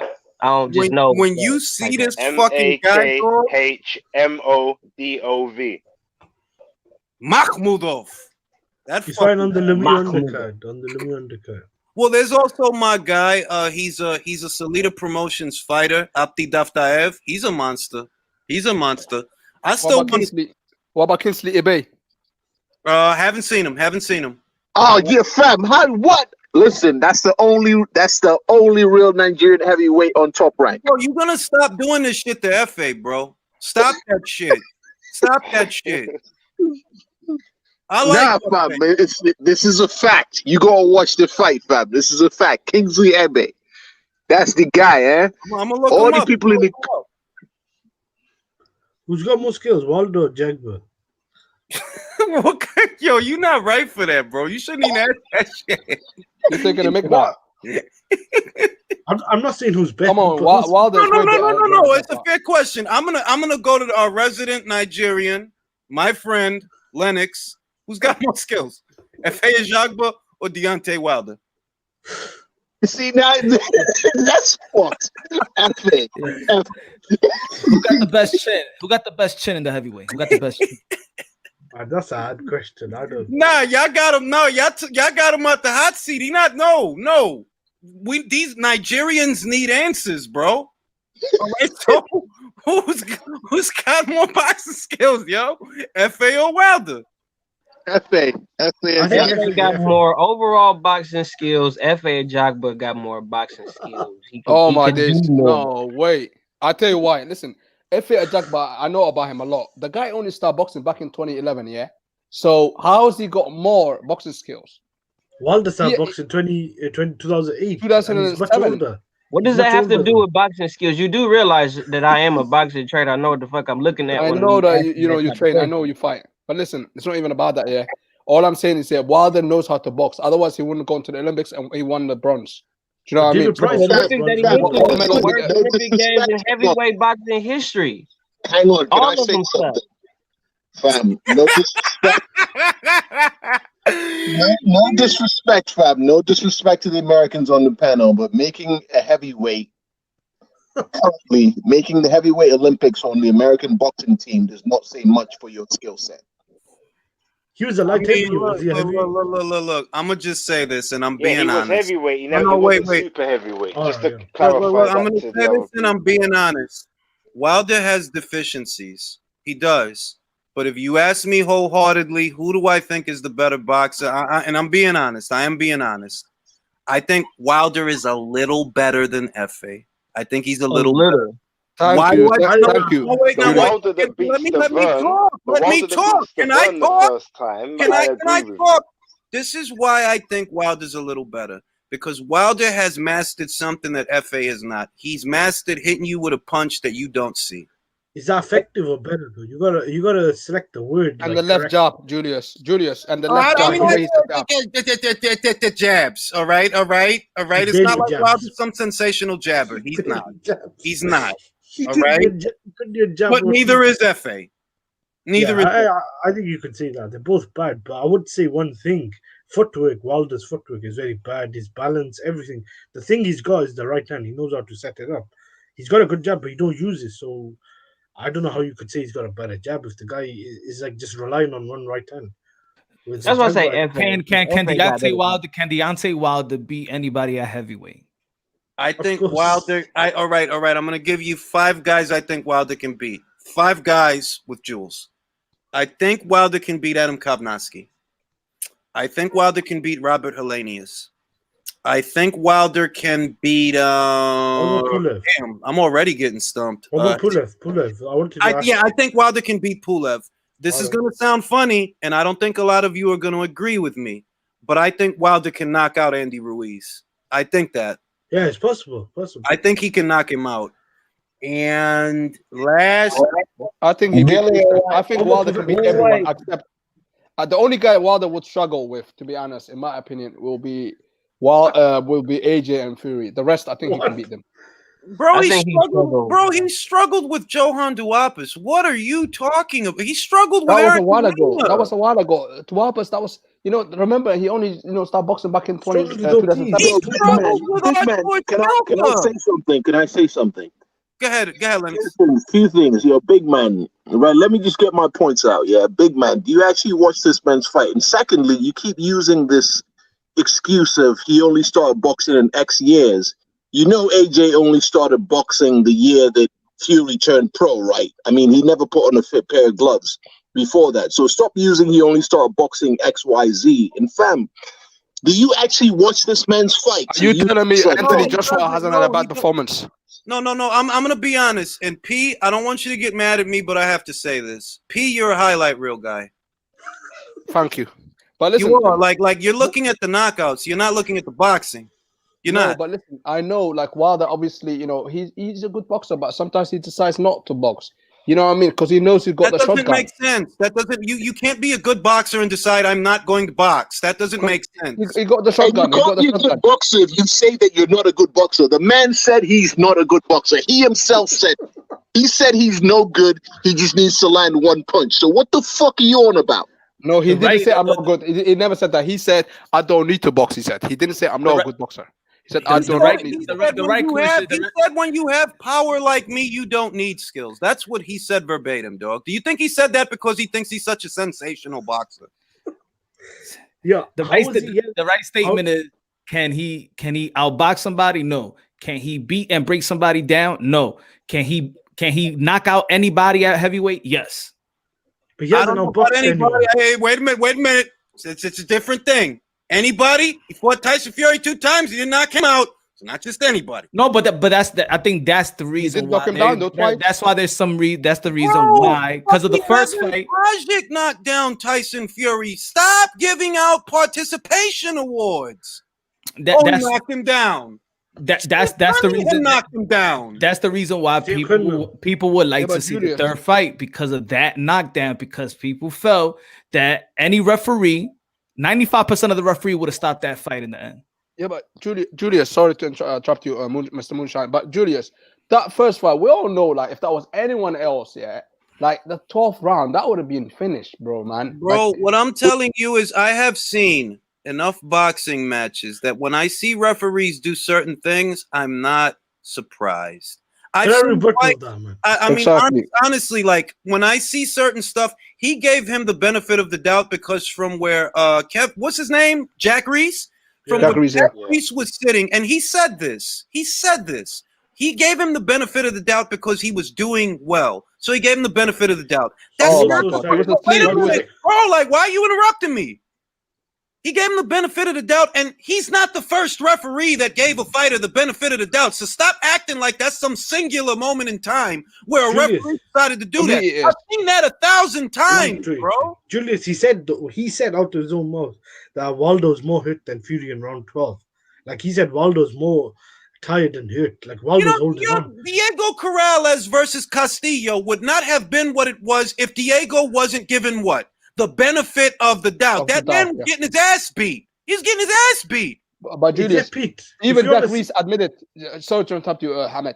Listen, even like Jack Reese, he admitted afterwards, that like while he thought that Wilder won that fight, you know what I mean? He gave Fury the benefit of the doubt, Why but does he that also matter? admitted that Wilder won that fight as well, and he He's was a there. He was the one that was referee. refereeing the fight. He's not a judge though, man. Come on, bro. Come on. You need to stop trolling. Like this is getting out of hand. Like, Oh, listen, can you guys stop calling me a troll, please? I'm trying to, like, you know what I mean, give my I opinion. didn't call him. Yeah. Oh, look, Hey, listen, we got a new panelist. Never been on the show before. Rap Star. What do you think about it, man? What's happening, guys? Everybody What's up, good? Rapstar? I recognize salute some of the people Rapstar. here. Well, go on, Mr. Rapstar. Moonshine in the house. Yo, what's good, Rap? Yeah, is P boxing in the house? Yeah, Yes, man. bro, I'm Hey, here, I'm first here, of all, man. salute to P Yeah, I just Boxing, man. recognize some of the guys, so it has I'm to here, what up, sir? it has to be an intellectual platform. I have to represent. It must be intellectual. Everybody must be a man them on this. I dig it. So, Pete, I mean, Rap Star, what do you think about it, bro? What do you think about this whole conversation? Well, I'm just gonna say Wilder done the worst move ever, bruv. How can you get rid of your Cody who's trying to save you? Yeah? How can you get rid of the man who's known you from away from boxing? Yeah? How you trying to get rid of the guy, yeah, who actually does care about you and ain't a yes man? So far as I'm concerned, Wilder's bringing in the wrong energy to the camp. If I he agree. wants to do what he wants to do, yeah, then that's just gonna create a what's it called? I think that's just stubborn. And also Mark at the Breland same- was the snake in the grass, bro. I'm telling you. Why would he be a snake in the grass, bro? Like, I don't, where does the comment like that come from, bro? Because he got told not to throw that towel, but you know he decided against his the advice of Wilder. Yo, the job of a referee is to protect your fighter. That's the job of the ref. The job of the trainer is to protect your fighter, whether but he the- likes it or not. No, that's not a You real know what I don't trainer. understand. Like, this is what I don't understand, right? We lost Patrick Day. We lost Maxim Dadashev. The Australian kid down there that was helping Michael Zarafa prepare for the second Jeff Horn fight. That guy died from a body shot, bro. He got hit in the body, went down, and didn't wake up. And you think that has no bearing over Mark Breland watching Wilder get his ass beat worse than he's ever seen him get his ass beat and throw in that towel. All this happened in the same time frame, bro. Well, and it's like I don't understand why boxing fans are like this. Like, so you don't think that he was thinking about that? That like, yo, Maxime just died, bro. Patrick Day, he just died, And bro. also, let's not forget he saw man bleeding out the ear. He didn't know where that blood was coming from. Let's not forget that. Yeah, but this And, is and how think about it. We talking about the third fight. And we talking about money. Mark Breland saved that. I mean, gave him another chance to make that money. That's to fight right. another day. Because Punch just made a right point there. If Wilder would have got hurt anymore, he might have been a damaged fighter than more than already what he is. Exactly. Yeah? And the other thing, what we got to realize, yeah, even Wilder made an excuse in the beginning about his costume, so his mind wasn't right anyway. Yeah, and he's coming into the third fight with not a positive energy. For if you ask me, he's coming in the third fight with a lot of yes men. I agree. Let me say this. Let me say this on that. Wilder said he's willing to die in the ring. So I say let's let him live up to what he says. You know, let's let him fight till the death. I don't like Deontay Wilder, but I like him enough to the point where I think we should honor what he says. I respect the man. No, Me but you know what? personally, No, the fight let's was not stopped wish that. prematurely. The fight was stopped prematurely. To me, it was just getting to the I'll tell good you part, what. man. I'll tell you what's good though. YouTube has stopped lying for Wilder now. YouTube is getting exposed. The people who lied for Wilder, they're getting exposed. I agree. Because Look. First and foremost, he should have never be running his corner like a football, like a coordination. He got like two trainers, and they don't even they arguing during the fight. Yeah. It should have been run like a football corner. Look, I'm gonna say this. It's not even that he fired Mark Breland so much as what he fired him for. If you were gonna sack Mark Breland, it should have been a long time ago because you're not growing. You're not growing with Mark. You know, you're still relying on one punch. You're not getting better with Mark. So if you was gonna get rid of him, I could understand getting rid of him depending on what it's for. You got rid of him for saving your fucking life. That's why Julius, you got rid of him. You guys think Julius. Let me talk fast. Let me talk quickly. I think Breland was actually sacked a while ago. To be honest, remember when that news broke up? Like when they said that, oh, Breland is gone, like he got sacked. It wasn't official. I think that was actually true, because why would he get sacked now again? You know what I mean? This is this is just a confirmation. You know what I mean? Hey, Julius, Shelefinko apparently is saying now that he got sacked. But let me ask you a question. But at the same time, no, I'm not finished yet. But at the same time, he doesn't need Mark Breland. But you know he's got. Yeah, go on. Sorry. Pete, let me ask you a question. So we was talking about the glove, right? Who was the trainer that was watching the glove wrap, his hand wrap? It was a thing. What's his name again? He's the guy that found him. The guy that brought him into the white guy. Why he didn't get fired then? Word, right? Oh, JD says sorry. Why he ain't because he's the manager. I mean, if it's about the glove, he should have got fired. You got it. But listen. Listen, you don't understand though. He's the manager, but guess what? Listen, Mark, he doesn't need Mark Breland, and I'll tell you who he got now. He's got Malik Scott now. Malik Scott, he can actually box like he's not. I'm not saying he's like Tyson Fury, but he can mimic Tyson Fury. Like you guys need to go and watch how he boxes. Like he got a good start. If you watch, you took a dive against Wilder. You talk about but if you see have you ever watched Chisora against Malik Scott? Yeah, he was actually winning that fight as well. Yeah, a lot of people thought he was winning that fight. He was schooling Derek Chisora. He was fighting similar to Fury. Like, go watch it. I'm not even trolling right now. That fight as well. Yo, go watch it later on. Nobody can mimic Tyson Fury. He's 6'9", 270 pounds that can move. You can't even find a baller that moves like him. The only way you prepare for Tyson Fury is in time, in the ring. No, you can't bring a sparring partner. You can't bring no sparring partner that's a Tyson Fury. That could feint like him, move like him, weights like him. Bring in Alexander Jacozy. You can bring in Daichko. You can bring in Jalalov. You can bring in Yoka. All of these guys can move. Yeah. That's a mixture of southpaws and orthodox fighters. Like Wilder, he didn't want hard sparring because he'd get his ass whooped in camps. And from what I heard, his confidence would get crushed. Like sometimes, he'd be actually crying after the sparring sessions because they were so painful for him. Hold on, I want to say this to Eldor, right? And this is from the bottom of my heart.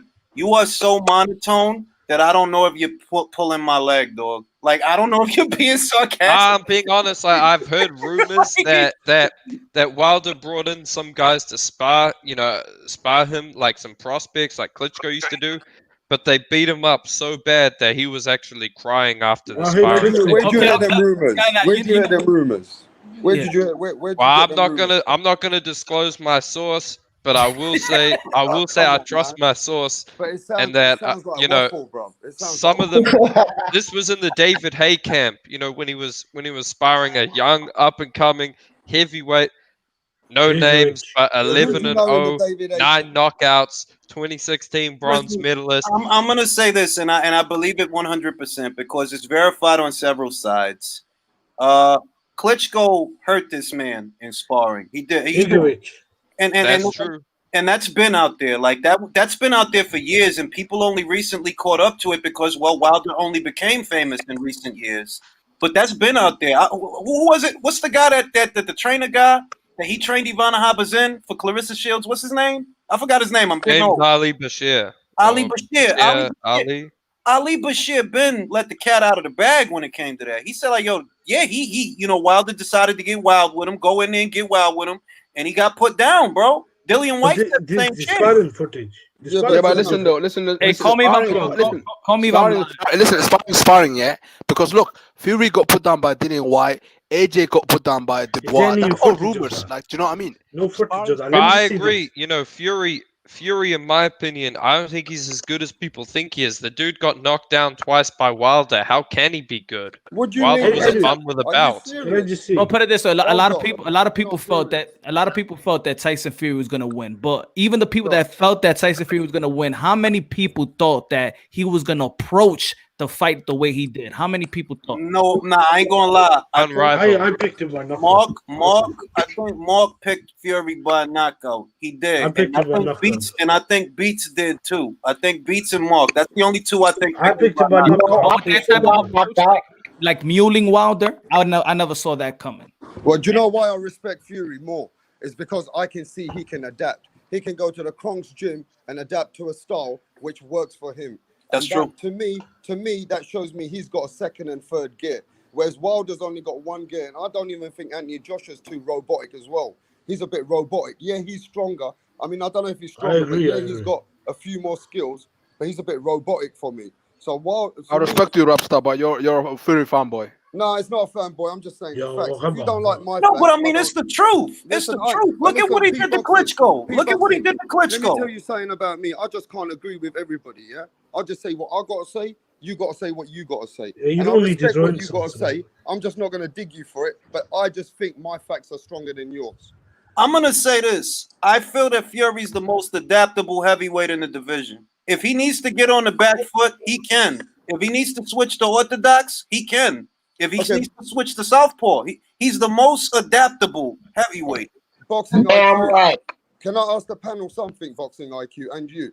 If Fury and Wilder doesn't happen, does Wilder still stay the number 3 heavyweight? Is he still the number 3 heavyweight even if this fight don't happen? No. Credentials. No. I got Povetkin above him already. See what he got I mean? a better resume. So is he not going to lose a lot of stock?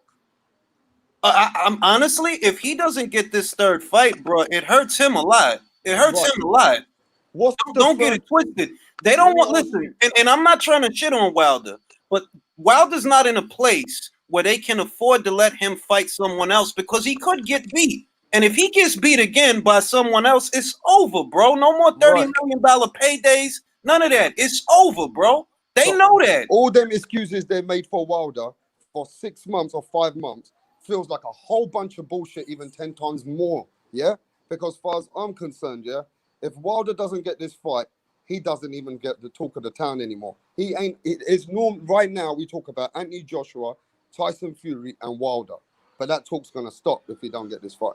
Bro, look, can I say I'm at the point where I'm Tony Yoka talking. I'm over Wilder, bro. I'm talking about Tony Yoka. I'm talking about Jared Anderson, bro. It's a wrap for Wilder. To me, it's a wrap. Like, bro, even if you get the third fight, you just gonna get beat again.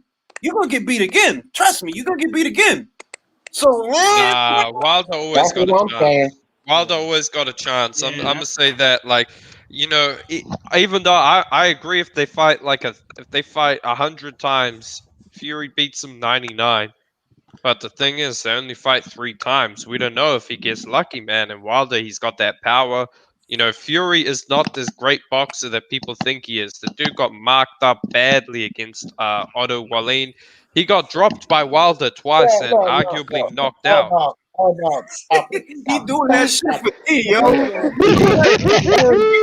Fury, Tyson Lennox is on Fury. his. He's on the He defense. took Wilder shots in that second fight. Go watch the fight. Wilder hit him with the right hand in the second fight. And 3 Tyson, times. Why One of them he are rolled people? it, What's and 2 of them he took him.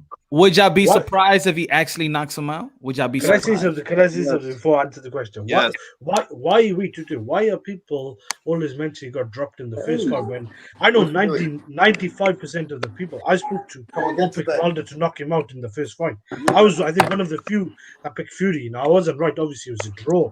But what I'm trying to see, that first fight, Fury had no business being in that ring. And for 11 rounds, he made him look like a novice and an amateur. So getting dropped in the first fight, I don't think that's a detriment to Fury. I think the fact they finished the fight on his feet and a lot of people thought he got robbed is more credit to him. But I agree with I that. mean, the But fact. Tyson Fury, hold on. Before anybody say anything, Tyson Fury had not fought a solid top 10 heavyweight in 3 years ahead of that Wilder fight. Thank you. So L Dog, I got a question for you, L Dog. You speaking too much negative stuff about Fury. You there? L let Dog? Julius finish. You said something. No. Let me just get to the point. Yes, Fury got dropped, but you saw that once Fury was well conditioned, which was the problem. He had the skills. He always had the skills to outbox Wilder. He just didn't have the conditioning because he was going to rebound. Once he got his conditioning down and all of that, look at the difference between the first fight and the second fight, bruh. He played with Wilder. He smacked him around like he was a child. Was he in shape for the Wallin fight? Or what about the Cunningham fight? Or what about the John McDermott fight? I credit L Dog. I credit Joey Gamache. You're not giving Joey Gamache credit for the Valine fight. Lennox is about to come in. Where's Lennox? Fury is overrated, man. Like, I think he beat up a bum, bro. You don't get credit for beating up Wilder in my book. Klitschko. Was Klitschko a bum? Exactly. He was. I'm not going to go into that fight. L Dog, let me ask you a question, L Dog. Do you respect Anthony Joshua? Yes. All right, let me tell you this right now. If Fury plays with Anthony Joshua, if Fury plays with Anthony Joshua, if they fight, then we want to see. You're dreaming. AJ's going to knock him out. AJ's going to knock him out. In front of the panel with you. I'm going to bet you money right now. No, he's just giving an example. Lennox, I'm going to bet you money right now for that fight. I'm going to bet you money. How's that? The Valine defense. How much you want to bet? What do you want to bet? I'm that confident that Fury's got Anthony Joshua's number. Now, rap. I'm gonna be honest with you, dog. I'm being honest. I just pick who I think is gonna win fight. For sure. No, I'm gonna say, and I'm being completely honest. In my foot, I feel like Joshua knocks the guy out. Of course, but I'm just giving my opinion that I'm. No, it's cool, and it's cool. Yeah. Like honestly, if you got Fury, I can live with that. I can live. Can I say something? Yeah, you sound right. You can live with it because Tyson Fury. Let me tell you something, man. I like this guy rap, and I was just sitting here kind of quiet. Oh, dog, stop the nonsense, stop the Fury hate. But y'all already know. Y'all already know I'm a Fury fan. He gonna beat the hell out of Wilder again if they have that third fight. Pete, cut the nonsense out. Wilder don't have a chance. You know what kind of shot he got, Pete? A shot in his ass after he go to the hospital. That's all he got. All right, Fury's gonna beat AJ too. Take all the belts. I can't see AJ beating him. AJ's ready for it. Let me tell you why I think Fury. Just one thing I've noticed that makes me confident AJ is gonna knock him out. Is Fury's defense is poor, man. He slips that right hand by ducking his head down. AJ's not a stupid guy, man. He's gonna feint him. He's gonna, throw the 1-2. Fury gonna slip it. He's gonna feint him with that jab. He's gonna come up with an uppercut and a left hook, and he's gonna be laid out. Now, Fury will have to box. Can I just say this just before? like he did with Andy Ruiz. 1 sec. Can I say this? I rewatched Joshua and Joseph Parker. I don't. Oh, think so hold on, but Fury is gonna school AJ just like he schooled Otto Wallin and John McDermott, Bro, right? he got a big No, head. wait. He got a Wally. No, Come no, on, no, dude. no, no, Stop it wait. with that shit.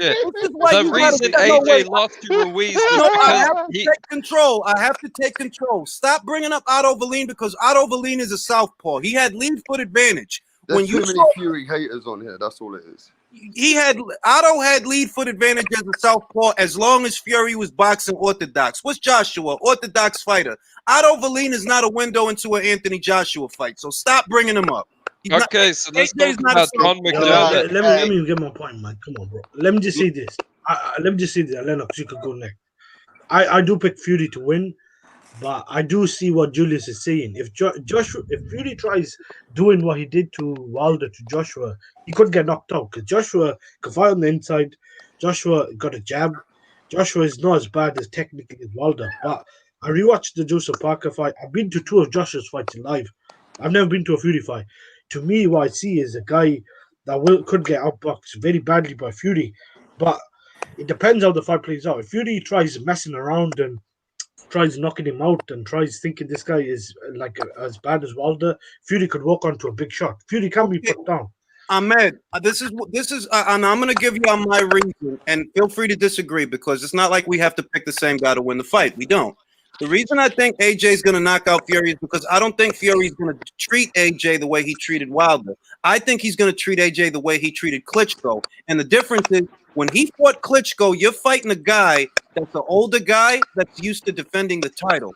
With AJ, you're fighting a young guy who still goes for the knockout. Yeah, but hey, one sec. All right, let me rebuttal that. I rewatched that fight. You might be right. Joshua could knock him out. I'm not saying he's a I don't program think Joshua's going to get gunshot because of things. All right, but I'll say that. this. I rewatched the Klitschko fight. The reason I don't think Klitschko let his hands go, someone's got background. I think Klitschko was hesitant and scared of getting knocked out. Now, if they had a rematch, Klitschko was willing to get knocked out in order to, go out on the shield like he did with AJ. But in that fight, I think because he hadn't lost for like 11 years, he kind of become gun shy in that fight. I personally don't think Joshua's got a better defense. Let me tell you one goddamn thing. What happened to Cecilia Breakers against Jessica McCaskill is what happened to Vladimir Klitschko against Tyson Fury. Hey, I think Klitschko's better than Joshua. Sometimes people have a bad night, and Klitschko, he had a bad night. That's Julius's all it was. point about getting used to defending the title is a valid point. Getting used to defending the title is a valid point. And the other thing what I can say is that first-hand sources, and Julius, you know the sources from Sweden, says that a certain man can't take it to the body, and if certain man goes to his body, they're going to stop him. You get me, Julius? Klitschko. To be fair, AJ can't take it to the head. I know who those sources are. I know who those sources are. I know who those are as well. Let me add this in. I think the heavyweight division has like a triangle thing at the moment. I think AJ beats Fury. I think Fury beats Usyk, and I think Usyk beats AJ. Hey, Can I say this? Let's make it interesting, L Dog. Let's do this. If AJ fights Usyk, if it happens, I got $50 on AJ to wrap that man up like a burrito. Look, I'm gonna say this. It depends because he's had injuries Nah, lately. come on, L Dog, fam. We don't do that round here, fam. Put the money down, fam. Yeah, 50 nah, bucks. man. 50 bucks. Deal. 50 bucks. $50 is not a big bet. Yeah. It's $50. That's 50. not a lot of money. I got 50. Usyk beats AJ.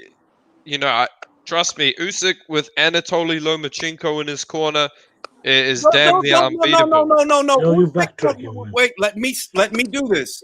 No, I got a bet. Usyk will beat him. Don't come at me with Anatoly has to be there, and then if Anatoly wasn't there, I don't get $50 New Zealand dollars. Don't do that. I think Usyk will outbox him.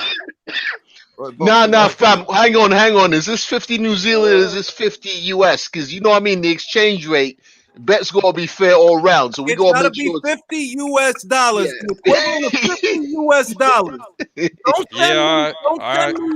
Don't send me 50 pictures of Lucy Lawless or 50 pictures of Kevin Sorbo. I need $50 American. Yo, All boxing. right, man.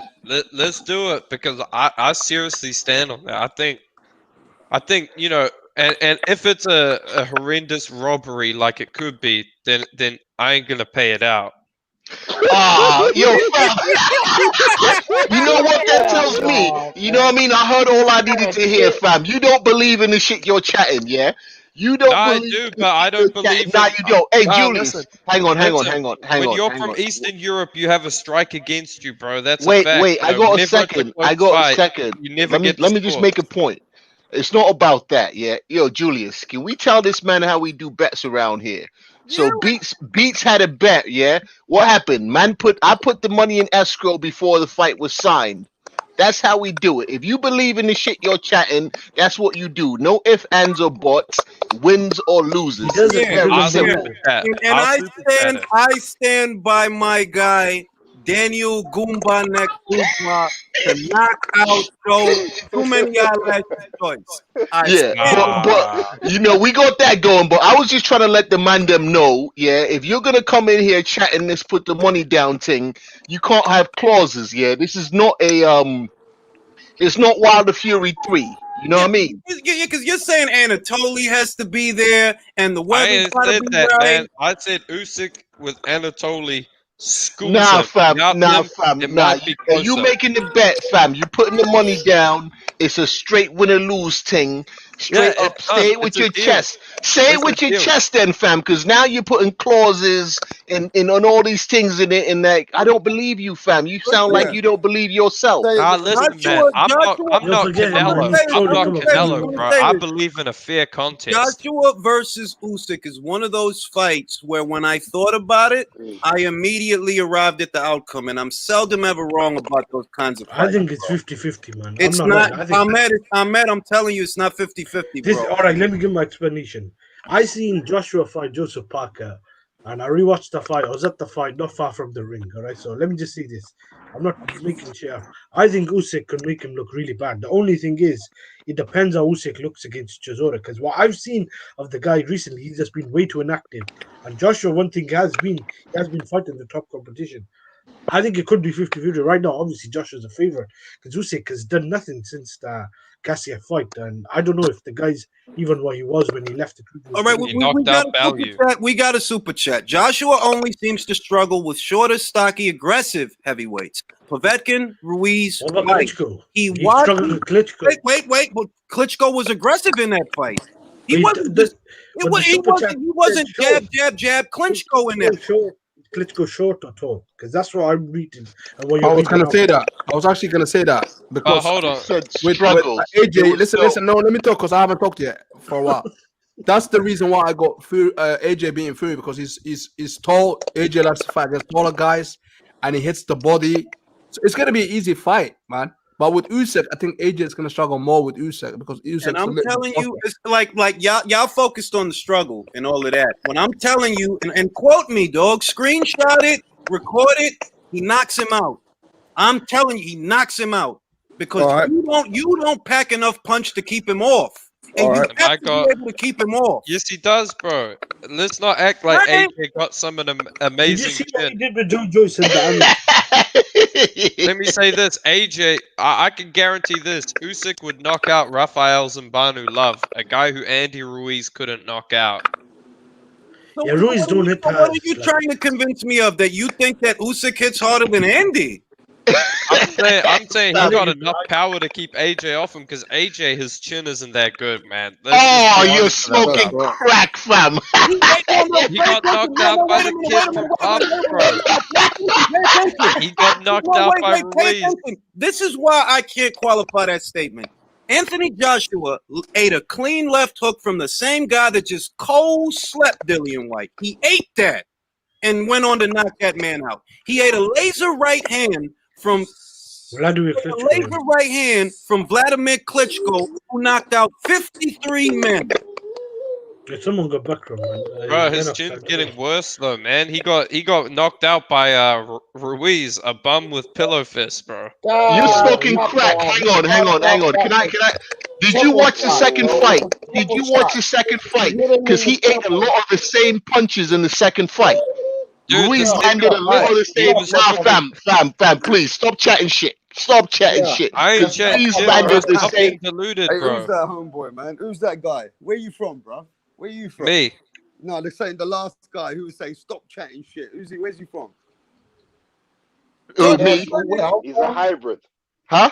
Where you from, bro? Lennox is a hybrid of I'm from VA, Newcastle from VA. and New York City. and the north of England and the south of England. He's Nah, just from fam. everywhere. I grew up in Newcastle. I grew up in Newcastle. Yeah, But exactly. he's How Nigerian. come so I'm Lennox, sure he's Lennox, why from do you talk like AJ. you're from the streets, bro? Like Huh?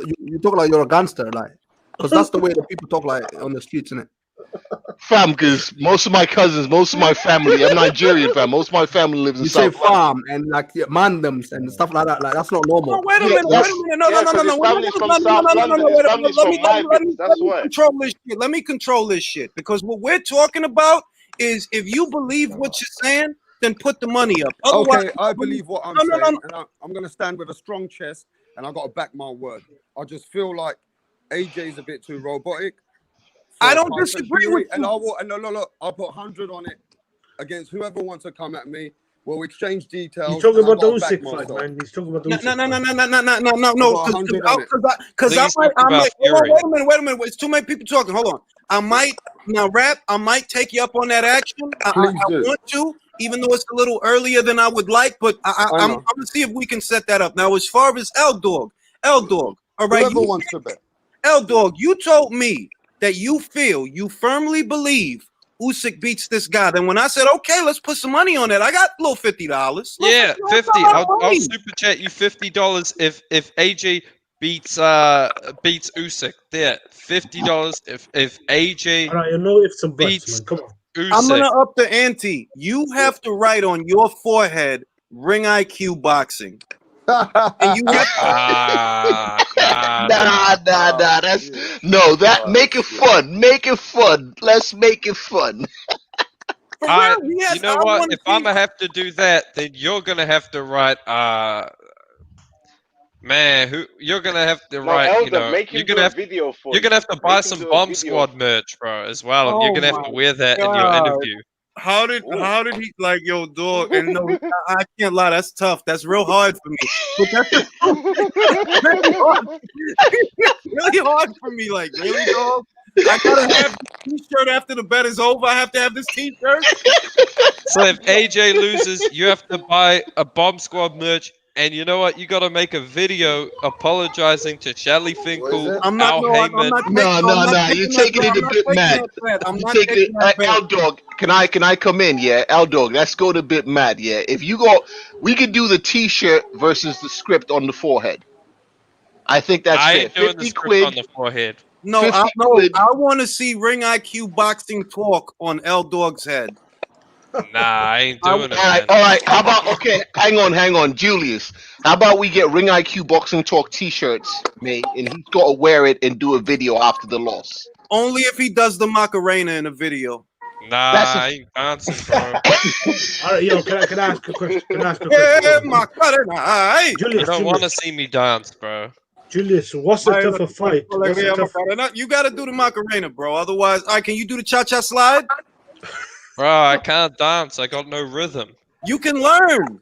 If Usyk wins, you won't have to, man. If Usyk wins, you won't have to. Yo, Listen, when Usyk wins, I'll be doing my Hopak dance, bro, like that. Them Russians do it, you know. I'll be, you know. All right. L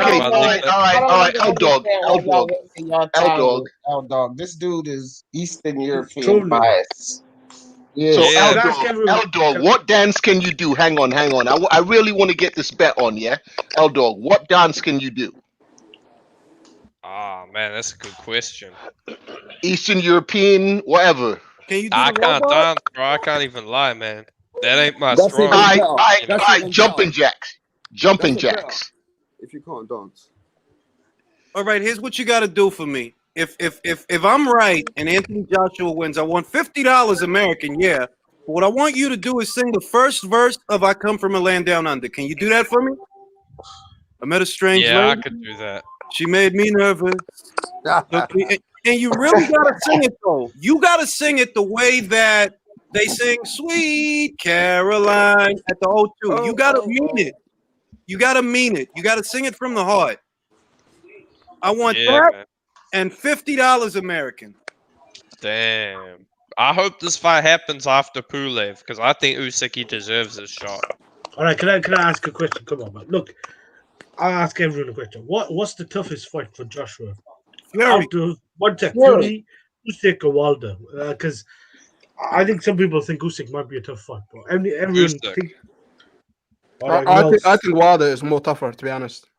If I'm being honest, I look at no. If I'm being honest, I view Wilder as a more dangerous opponent than Usyk. I do. No, that's fair. No, but out the three, who's most likely to I beat think Joshua? Dillian White's his toughest fight. He's already beaten Dillian White. He's got his number, man. Dillian White, Yeah, Joshua yeah. already got Dillian White's number. Dillian White just got knocked out. I don't know. No, I think Dillian White's his toughest fight. That's the one fight he won't be able to keep his composure. That's why it's his toughest fight. He beat him as a 15-0 or 14-0 novice, right? Yeah, and did he keep his second, composure? Did he not get clapped on his chin for the first time in his career? It's because he can't keep his control. He doesn't have composure when he fights Dillian White because they really don't like each other. Who are you talking about, Dillian White or Joshua? Hey, let me ask you a question. Have you ever knocked someone out and then you like, say you got beef with someone and you knock them out? The next time you see them, bro, keeping your composure is actually pretty easy from personal experience, Hell, I'd be walking around like I'm the champ. Not when that person knows how to get under your skin. Trust me. Put it this way. When I was in school, I knocked out a guy. Look, when I was in school, I knocked out a guy in year 8. He came back. Still aggravated me in year 10. I knocked him out again, but I was still Base, vexed. I'm gonna be honest. Look, base. I think that's just because you were very angry at that time. Because I agree with L Dog. When you smack the shit out of somebody and beat their ass, you feel great. It's like you busted a fucking nut. Like I beat the shit out of you, bro. You want me to do it again? Because I'm not worried about you. That's exactly what it is. It's like, yeah, what's up? AJ, he ain't gonna be worried no more, man. Like AJ, he's got that confidence now that he's knocked him out. He knows he can beat him. All he has to do is rewatch the fight, and he knows other people can beat him as well. Yeah, like I can't see AJ getting wound up off of Dillian again. Like the first time, there was a lot of bad blood there, and I love that I love that Johnny Nelson joint. That's one of my favorite ones that they ever did. You know what I mean? But the gloves are off. If AJ lost his composure, it's because of what Dillian was saying in that episode of The Gloves Are Off, and man. he still knocked him out, though. He knocked him out when he was... Yeah, but he was fucking furious. And he still knocked him out, see. He was fucking pissed, bro. We could all agree they both improved, but Joshua, by far, has fought a much better competition since then.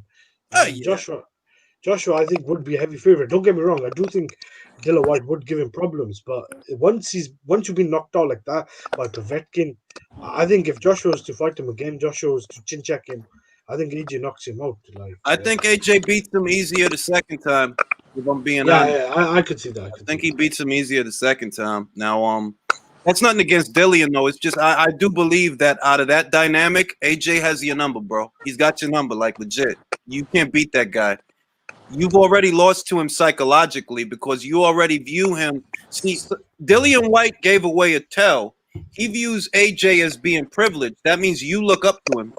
You look up to him in some capacity, and that's a tell, bro. That's a tell. That shows that, like, yo, he beat you mentally. You feel you deserve to be where he's at because you beat him in the amateurs. But that's the amateurs, bro. It's the pros. It's different. That was like Joshua's second or first amateur fight. I was gonna say if Dillian really thinks he could beat him, he would have fought him. 2019. Yeah, when they offered him the shit the second time, if you really felt that all y'all gotta do is put AJ in the ring with me again and I'll beat him, you would have took that fight, bro. If you really felt you could take him in the second fight, you didn't believe you could take him in the second. He knew Wilder's more of an easier fight. That's what. And he wasn't wrong. Yeah. I'm gonna be honest. I get the stereotypes that AJ is whatever. But that's very ironic coming from Dillian White. First of all, AJ, yeah, he did kind of get an easy route, but he was ready for everyone he had, man. Yeah. Like the guy impressed me.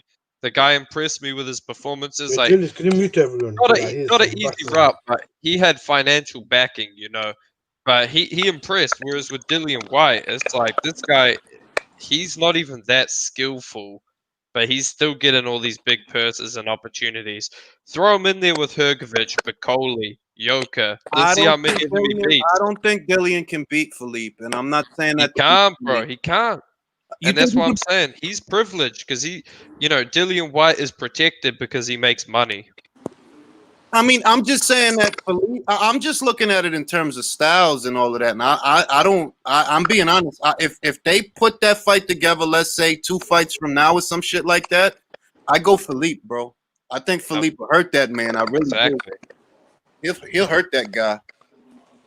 It's not for nothing. It's not a lot of guys that I would pick to beat Philippe. Even now, like that dude, like, nah, dog. That dude is bad fucking news, man. For a lot of people, he bad news. AJ and Usyk beat him right now. That's about it, in my opinion. Fury probably beats him as well, depending if Fury underestimates him or not. I think right now, out of all the unbeaten guys, the only guy out of all the unbeaten guys, never mind the top level guys, because we know those aren't guys that he's gonna fight. Not right now. But out of all the unbeaten guys, the only one I would pick to beat Hergovic is Tony. Bro, have you seen their Olympic fight? Have you seen the amateur I fights? know, bro, but that's the amateurs. Stop fucking worrying about the amateurs, bro. In the amateurs, Joseph Parker and Junior Fa are 2-2. In the pros, Joseph Parker has fought better people, bro. So I'm only worried about the pros. I'm not worried about the amateurs.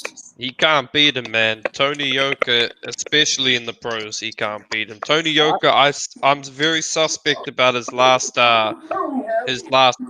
You know, first of all, the French Boxing Federation haven't confirmed that fight, and they haven't disclosed the reason why either. There seems to be some issue with them, and it's not even on BoxRec. They don't want to talk about what the issue was, and I mean, then that fight, it did look suspect to me, man. I didn't know that. That's interesting. I didn't know that. Yeah, you go on the BoxRec for Tony Yoka and the win's not there, and one of the admins of BoxRec said that there's a problem at the federation. They don't want to talk about it, but it's trying to be resolved. So either maybe there was no drug testing, maybe such and such, but something seemed off in that fight, for me at least. I hope it's not a drug testing issue. I'd be disappointed. I would be disappointed. To be honest, I don't think Tony Yoka is all that anyway, because bro, the way I see it is like, P, you gotta stop because you high on Wilder, bro. No, I'm high on Adrian. No. You gotta stop because what you're saying doesn't make sense. Wilder went bronze in the Olympics. Tony went gold in the Olympics. Okay? Yeah, but let's be real here. He should have won a bronze medal. All I'm saying is you can't tell me that you are so fucking high on a limited heavyweight who really can't box. I'm sorry. Like I gotta pull rank on that one. Like, yo, dog, Wilder can't box, bro. What did you see? People tell you that, bro. The dude can't box. And you're not gonna tell me that you so fucking high on a dude that can't box that knocked out cruiserweights for 7 years, but you gonna look at somebody that can box. I'm not sold on him. I don't know about him. That don't make sense. I'm sorry. That's like if a motherfucker told me, yo, Spence is the truth, but Floyd ain't shit. That don't make sense to me, bro. At all. Well, Yoka just knocked out one of the guys that took Wilder the furthest out of take out Fury. Duhaupas was, I think, the only guy to take him past 10 rounds or whatever. 11 was it? 11? Not like an official fight, though. That if you have a mild, no, I'm just saying. Duhaupas took him. Yoka took him out 1 round. Hold on. If you have a mild understanding about the nuts and bolts of boxing, fundamentals of boxing, all right? There's no fucking way you're going to tell me that you're related with Deontay Wilder, but you cannot appreciate the boxing of a Tony Yoka. That don't make sense, bro. I'm sorry. Tony Yoka's legit. Tony Yoka's legit. I like his boxing and all that, but his career is shrouded with controversy. Yeah, but And what I'm happened? not Did denying the he? controversy, but I'm just looking at the boxing. I'm looking at the fundamentals of All the right, boxing. Yeah, That's yeah, all. Chill, one man, sec. gotta pay attention to context. Let me just ask you a question. Did he test positive or was he missed 3 No, he tests? never tested positive. It was All because right, all he right. missed. It was 3 because tests. he missed 6 tests. That's what it 6. was. 6. It was What 6. the fuck? Wait, what? Hang on, wait. Now I knew I about the thought it's ones 3. where he was overseas sparring and that. Are you serious? It was 6, yeah? I think it. All right, look, maybe I'm fucked up. I'm older, right? I'm just saying. I heard. I remember it being a number that I was like, I know Jesus it's 3. It's Christ. definitely 3. It could be more than 3 if you're saying it's 6. But he had, albeit dodgy, he did have reasonable. You know what I mean? He was in camp sparring No, some no, no, man no, no, no. overseas. No, Joshua but I'm said gonna it. No, say this listen, too. listen to what I'm saying. Joshua said it to Ness. You know when that guy bodyguard pulled the water? Joshua's explaining. He goes to, I think his Ness. He said, you're allowed to miss 2 tests, but if you miss the 3rd, you're banned. And he goes, that's what Tony Yoka got done for. I'll play the audio in a minute if you want me No, to no. play I it mean, now. you don't have to do that. All I'm saying is to put things into context before you read too much into that. Try and understand that Joseph Parker missed 3 tests. Yes, he missed All right, 3 yeah. tests right after he became WBO champion. He missed 3 tests. So if you're gonna lose your mind that Tony missed some tests, I'm just saying, did you lose your mind when Joseph missed some tests? Because he missed some tests. The Charlo brothers, they missed some tests. Like, you want me to run down a list of people that missed tests? Because it's a lot of people. Errol Spence Jr. among them. I think, to be honest, I think most of these guys are on PIDs. All right, I I think got it that's the here. reality of. 1 sec. Let me just finish this. In July 2018, he got banned for 1 year for missing 3 drug tests. Listen to this: between July 2016 and July 2017. So 1 year he missed 3 tests. I don't know what did Parker do. Did he miss 3 tests in 1 year? Or was it longer? It was after, and I understand how it happened, but basically the way it was, Joseph was enrolled in the clean boxing program upon its inception. He was enrolled, or whatever it was. And when he became WBO champion, you're not subject to that anymore. Why? That's WBC shit. I don't have to be. I don't got to deal with you motherfuckers anymore. Why? I'm the WBO champion. I don't need to deal with you motherfuckers anymore. Well, over there it just says it's the French anti-doping agencies. Maybe different rules in No, France. I'm not talking about Tony. I'm talking about Joseph. Like, I'm not talking about Tony. With Joseph, it was the clean boxing program that he missed some tests. I'm like, all right, well, cool. Well, I understand why he missed some tests. I don't have to. I'm not ranked. I'm not going to be ranked anymore. So That's I don't. what I'm saying. It might be different rules in New Zealand because in France, that's why he got banned because he was in France and that's I think policy. Yeah, like all I'm saying is this is more common than you think, and I always hear about this when it comes to Tony. But I'm like, okay, I'm not giving him a pass.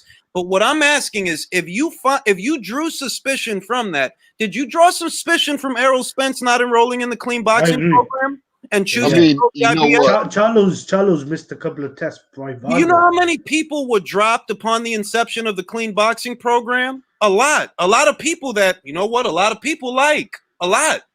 Amir Khan is the only one that was dropped and decided to enroll. He's the only one that was dropped, but said, no, I'll sign up for the shit. I'll sign because I'm mandatory for the WBC and I want to keep that spot. This is way back into 2015, 2016, around there. So if we're going to lose our minds, all I'm saying is if we're going to lose our minds that Tony missed some tests, why aren't you losing your mind that Errol Spence decided not to enroll in the program? Yeah, no, that's valid. That's valid point. And Tony did have alleged, seemingly legit excuses. He was in camps in the U.S., I believe, and these were all with the French doping agency. The problem was he was not in France, because I looked into it a bit, and I think at least 2 of them he just physically wasn't in France. This wasn't like a VADA or international thing where, like, if you miss a test where you could get tested anywhere, yeah, then that's a red flag. But this was a local French doping thing. Yeah, like I mean, my whole thing is, well, keep it on an even keel, keep the same energy. Because it's a red flag, but you gotta hold everyone to the same standards. Yeah, because the Charlo brothers, and I never spend a lot of time on it, but they miss tests, bro. They miss tests. That's on the rare occasion that they are being tested. Well, yeah, right. That was from VADA as well. That was from VADA under the clean. Was it clean boxing program or was clean it boxing program? That's how I heard it. It was the CBP.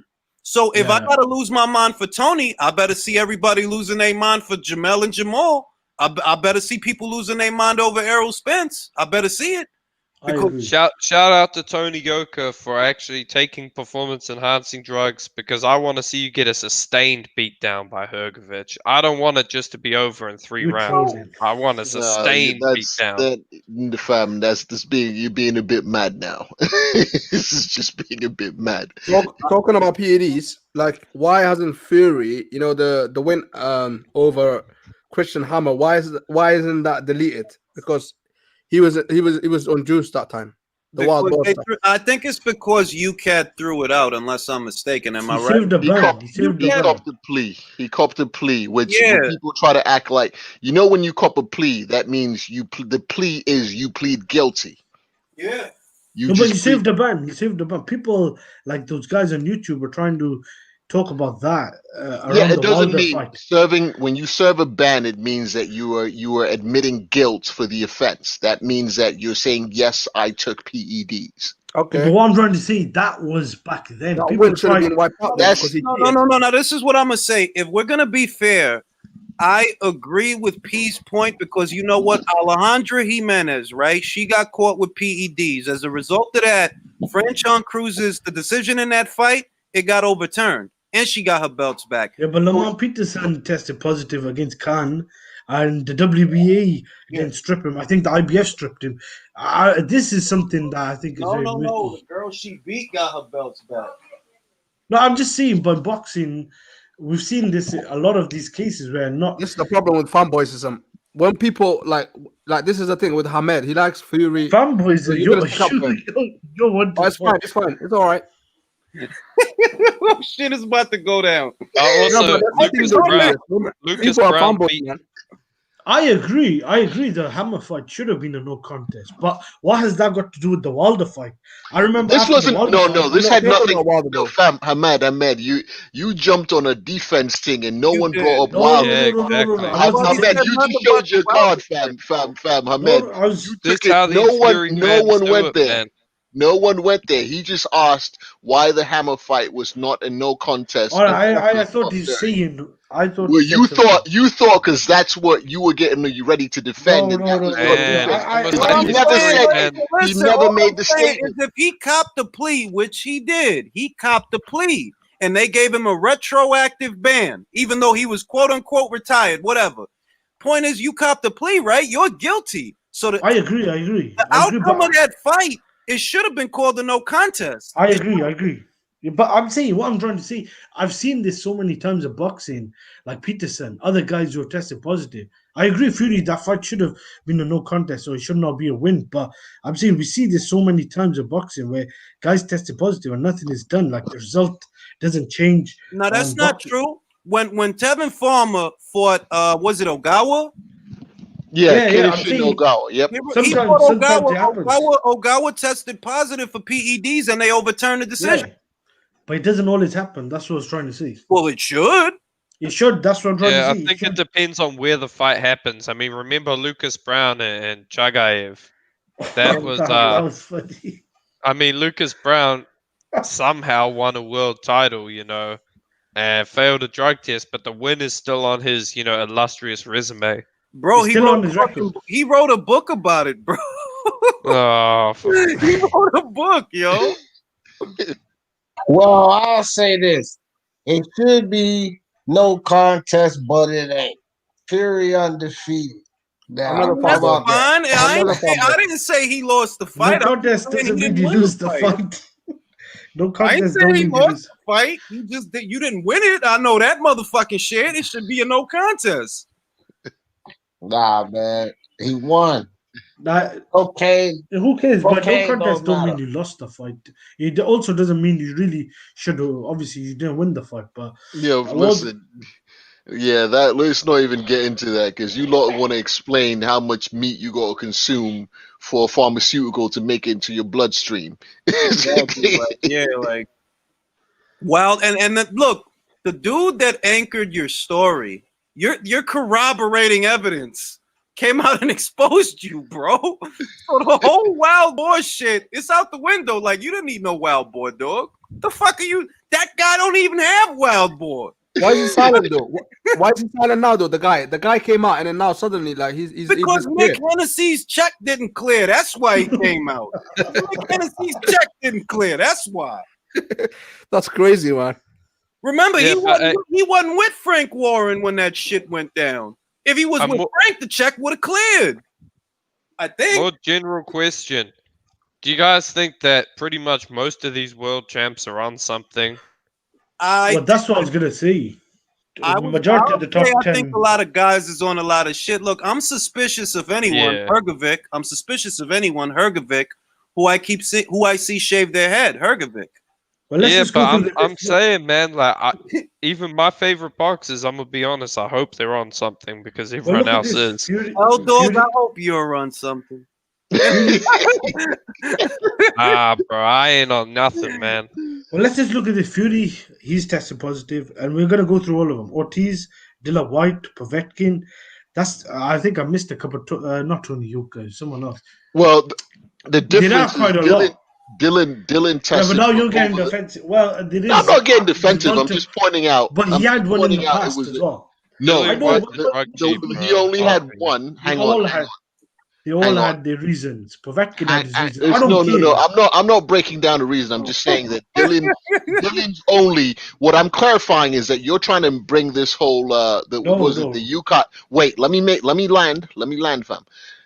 You're trying to bring up the UCAT thing that was not a positive test, right? And call it this thing, which it wasn't. Julian tested for an over-the-counter supplement that ended up on the ban list. You can Google it. It was a few that's the same with over-the-counter. Well, though. What I'm trying to say, but they all have their Povetkin, Maldonium. That should not have been illegal. What I'm trying to essentially get is a lot of these guys have tested positive.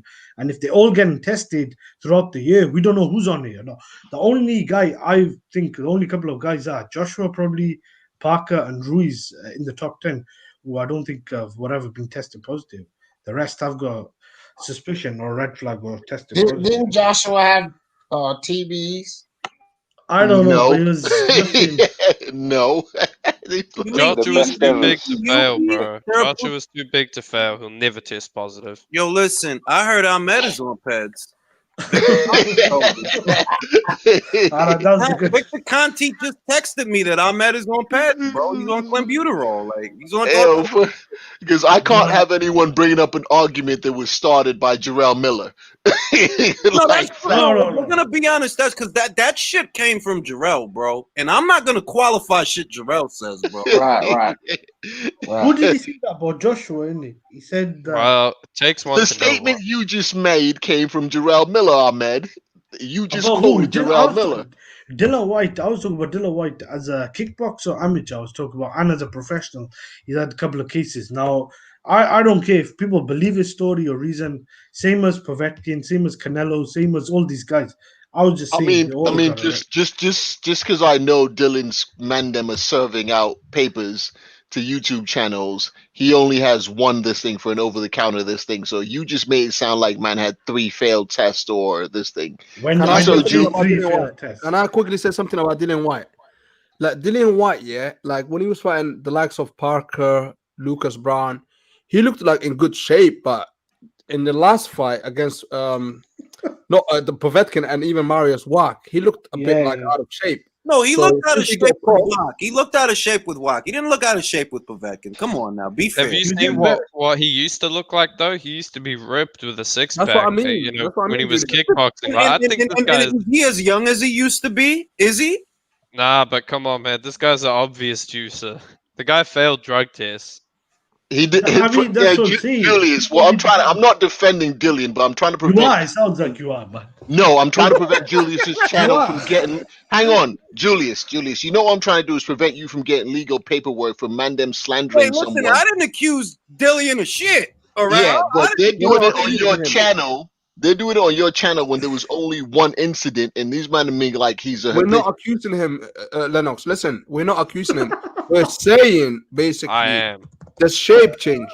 I'm saying. No. We're talking in riddles Ahmed right now. said, and listen, I'm not a white Ahmed just because I know someone else who's got paperwork from this shit. That's all reason. Because Ahmed said he failed 3, and I'm like, fam, calm down. That's slander. Why? Don't worry about people accusing you of using drugs, man. Worry about getting knocked the fuck out a third Yeah, exactly, time. man. You gotta start thinking about, Povetkin. I think he might win the rematch, bro. Look, Before that first I fight, all I heard. see Ahmed's point that all these fucking guys that have tested positive have some great fucking reasons, don't they? That's All what I'm right. trying to. That's all I'm saying. I mean, like Povetkin's first reason for the meldonium is actually a little bit valid. It is that. But the second one. Now the second one you can't defend it because Osterman was on the ban list since Osterman was on the ban list since 2006. So you can't make no excuses for that. But the meldonium, he didn't give a reason for the Osterman, bro. He didn't say shit. They said it was digested in food. They said it was digested. Yeah, fucking right. Fucking right. No, that's a drug. That's a drug that you can, I think, find. Well, that's what I heard. Anyway, but that's all I was saying. Canelo as well. I heard Canelo was trying to say and they put up the amount of clenbuterol now in the system higher. But that's all I was saying. There are a lot of guys. First of all, like if you know anything about digestives or the digestive tract, the fact that you claim that how much how much do you have to ingest? You understand the sheer amount I agree. over what time that you have to ingest that any man's having just from a blood test. read between the lines. The benefit that you get from Osterin, right, is the exact same benefit that you get from meldonium, believe it or not. You would take both of those drugs to achieve the same benefit. They busted you for the meldonium, so you moved on to a different drug. But the problem is meldonium wasn't banned though. No, well, let's put it this way. They left that in the air because it had just made the ban list. That's fine. Fine. They gave you a second chance, didn't they? They did. They were going to let you fight in a final eliminator for a Mando spot against Stavern. They gave you a second chance. What do? You test Why did they call the fight off? Huh? Why did they call the fight off if meldonium? Because he tested positive for the first time, not the second time. When he was meant to fight Wilder, that was for meldonium. And that was like a picogram when the drug was legal. Like, I don't know, that was shady with the way WBC handled that Wilder situation. No, honestly, I see the precedence because if the drug they said that the drug itself, right, the way that it behaves in the human body, it has ambiguous characteristics. We don't know that this reading isn't from when Povetkin took the drug when it was legal. Now, I will say somebody at VADA said, bullshit, that drug burns up fast. So if we found it now, it's because you took it recently. That's what somebody said. I remember the whole shit. The mistake he made is like he should have like clarified it. Like he should have said like, look, this is what I'm using, and that was it. And he would have, he would have went ahead with the fight. But look, at the end of the day, the meldonium isn't what did him in. It was the Osterin that did him in because he got a second chance after the meldonium case. He did. They were going to let him fight Stavern in a final eliminator. That he would have won that fight. You know that. He would have won that fight. When you tested positive for Osterin after that, okay, well, we can't excuse this shit. You can't make no excuses. Like, bro, how the fuck did that get there? If we just tested you, right, and all we found was meldonium, now we found Osterin. How did that get there? You fucking got it there, bro. You've been taking shit. That's all it is. You've been taking shit. So I see Ahmed's point about how all these guys have some really good fucking explanations about how shit happened. Like, I get it. Like, yeah, man. If you ask them, like, look, Jarrell Miller took that shit because he couldn't get his dick hard. So I mean, and he tested positive. That's just, you know what? And I researched that pill. You know, you can't get it. It's been off the market for like 2 years. So I'm like, fam, how'd you get this into your system? He's bullshitting.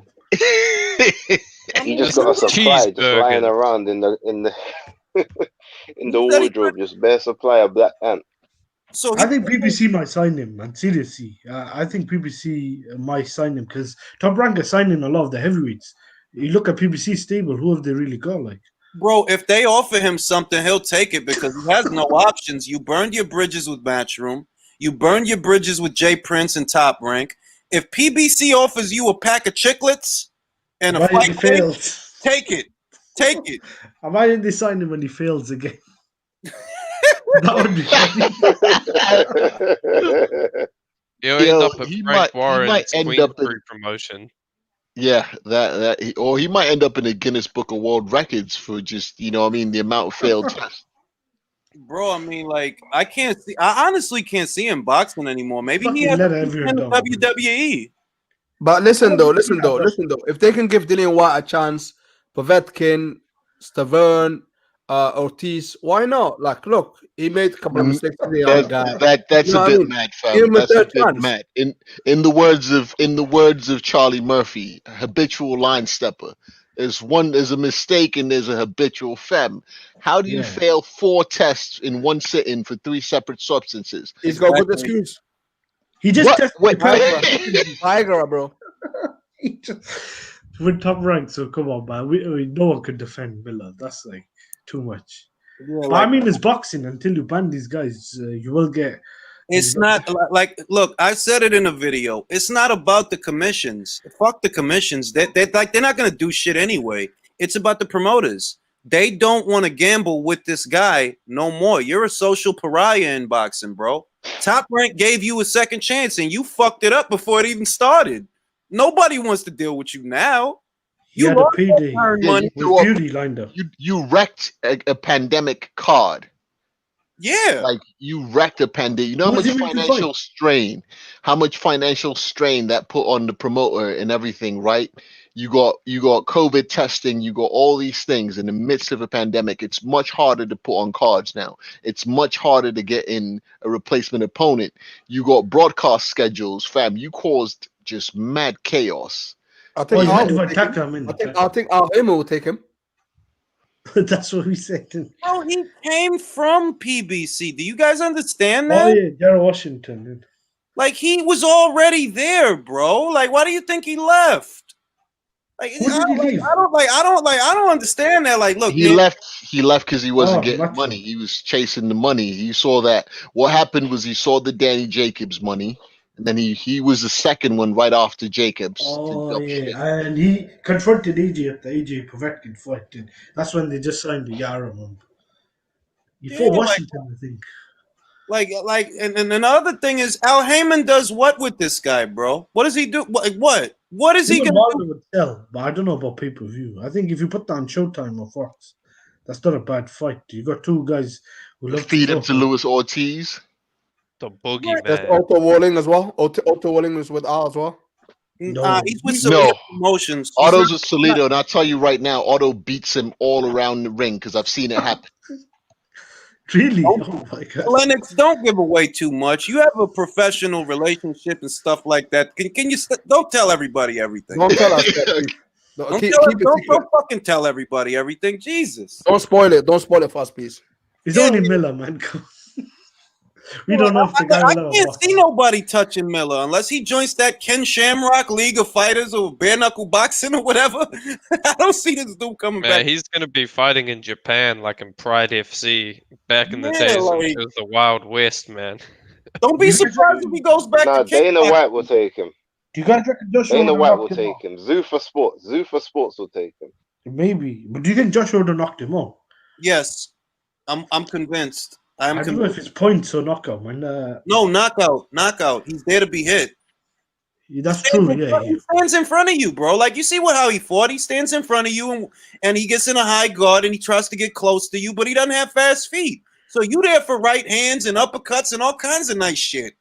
And you don't hit that hard. Yeah, you don't have at least that's what I've heard around the campfire. That he doesn't No, have he a does lot not. of power. He doesn't have a lot of power. Neither him nor Kovnarski have a lot of power. It's And he's just a not lot fast, is he? It's Ruiz a lot had of fast touching. hands. It's a lot of touching, so he would have got. No, I mean, I'm sure if he hit me, I'd probably get knocked out. But as far as, heavyweight boxers, stuff like that, I heard that no, he's really not a big puncher. That's what I've been told.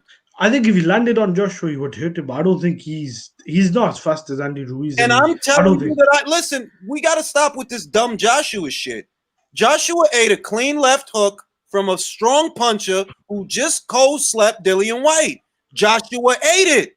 You understand? This was it. Okay, but he didn't eat it from Ruiz.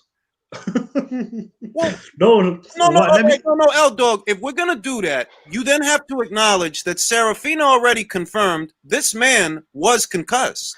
Julius, you don't even have Who to say confirmed that, man? That's an excuse.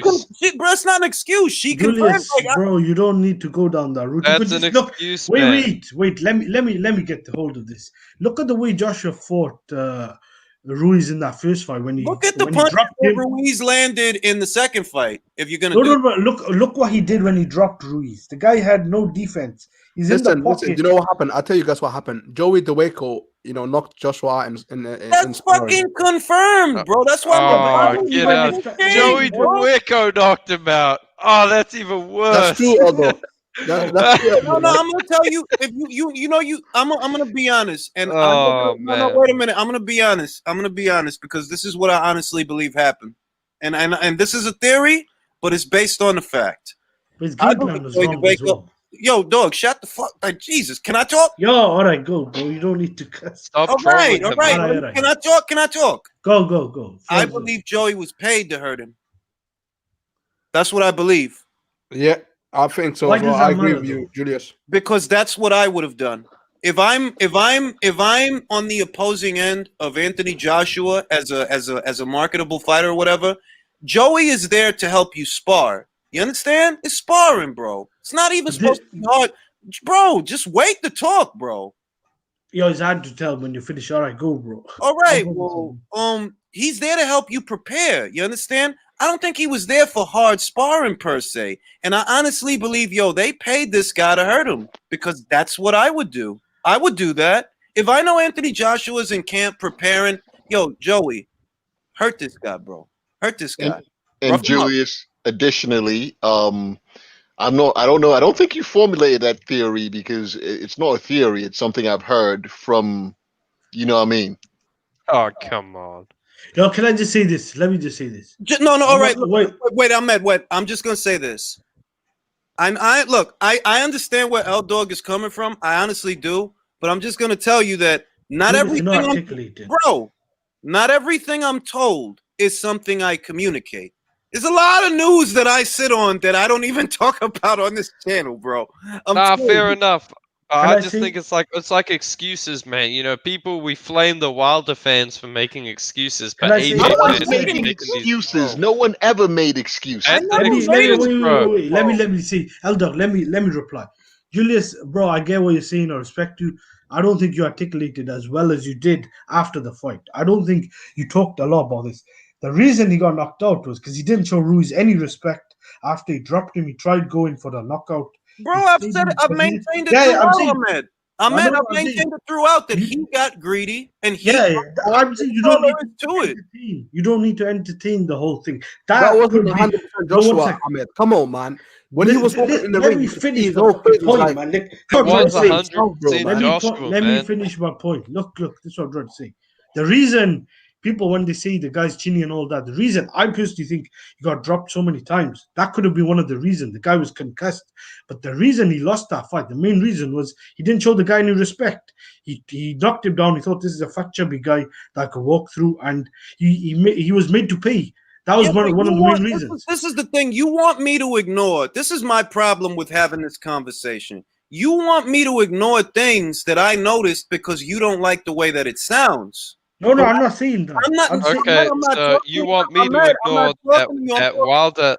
Sorry, that Fury had no padding in his gloves. No. All I'm saying is, this is all I could tell you. All right, and my wife watched the fight with me, and she can attest it. I said the guy looks weird during the ring walk. The guy looks weird. Why are his pupils dilated? Why does he look like that? Yep. Yeah. All right, like I'm telling you, like you think, and this is why, I respect where L Dog is coming from, but I'm telling you that, bro, I'm not making excuses. You want me to ignore things that I noticed because you don't like the implications of them. When I thought the guy looks fucking weird, bro. Now this is a guy who I saw eat a laser right hand from Klitschko and get up. This is a guy I saw eat a big left hook from Povetkin and didn't lose his balance. Go down. So he goes down from Andy Ruiz. Something's wrong here. It's not just it goes down. It's the body language. The guy when he got dropped, he's getting dropped by jabs. Now that's what I'm trying to say.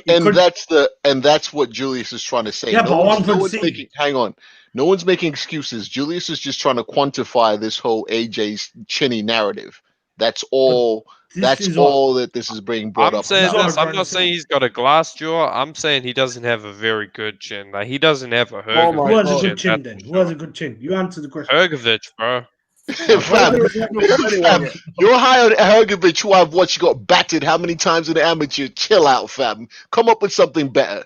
No, He's I not Wait, in just top what? want to 10. know what punchers in the professional ranks has Hergovich absorbed, because I'm not talking about that you fought the guy and you beat the guy. I'm talking about I seen you get hit by the guy.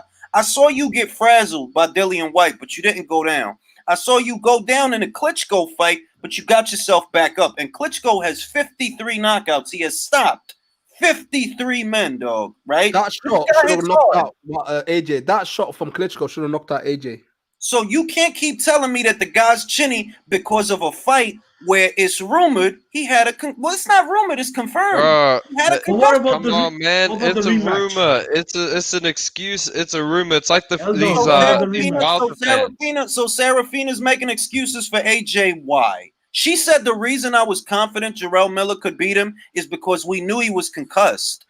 How did he get concussed by Joey DeWicker? I And mean, I'm not come on, man. and Joey caught him, but all I'm saying is okay, if he went in That's there even and he worse. got all I'm saying is if he went in there and he got knocked out by Ruiz, the concussion had something to do with it. Because I've seen you fight bigger punches than Andy Ruiz, and you didn't get knocked out.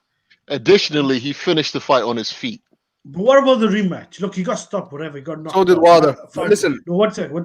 The rematch, yeah, he got knocked out. I'm not going to say he got stopped on his feet, even if that's true. That was a good stoppage. But in the rematch, in round 8, Ruiz landed about 4-punch combo.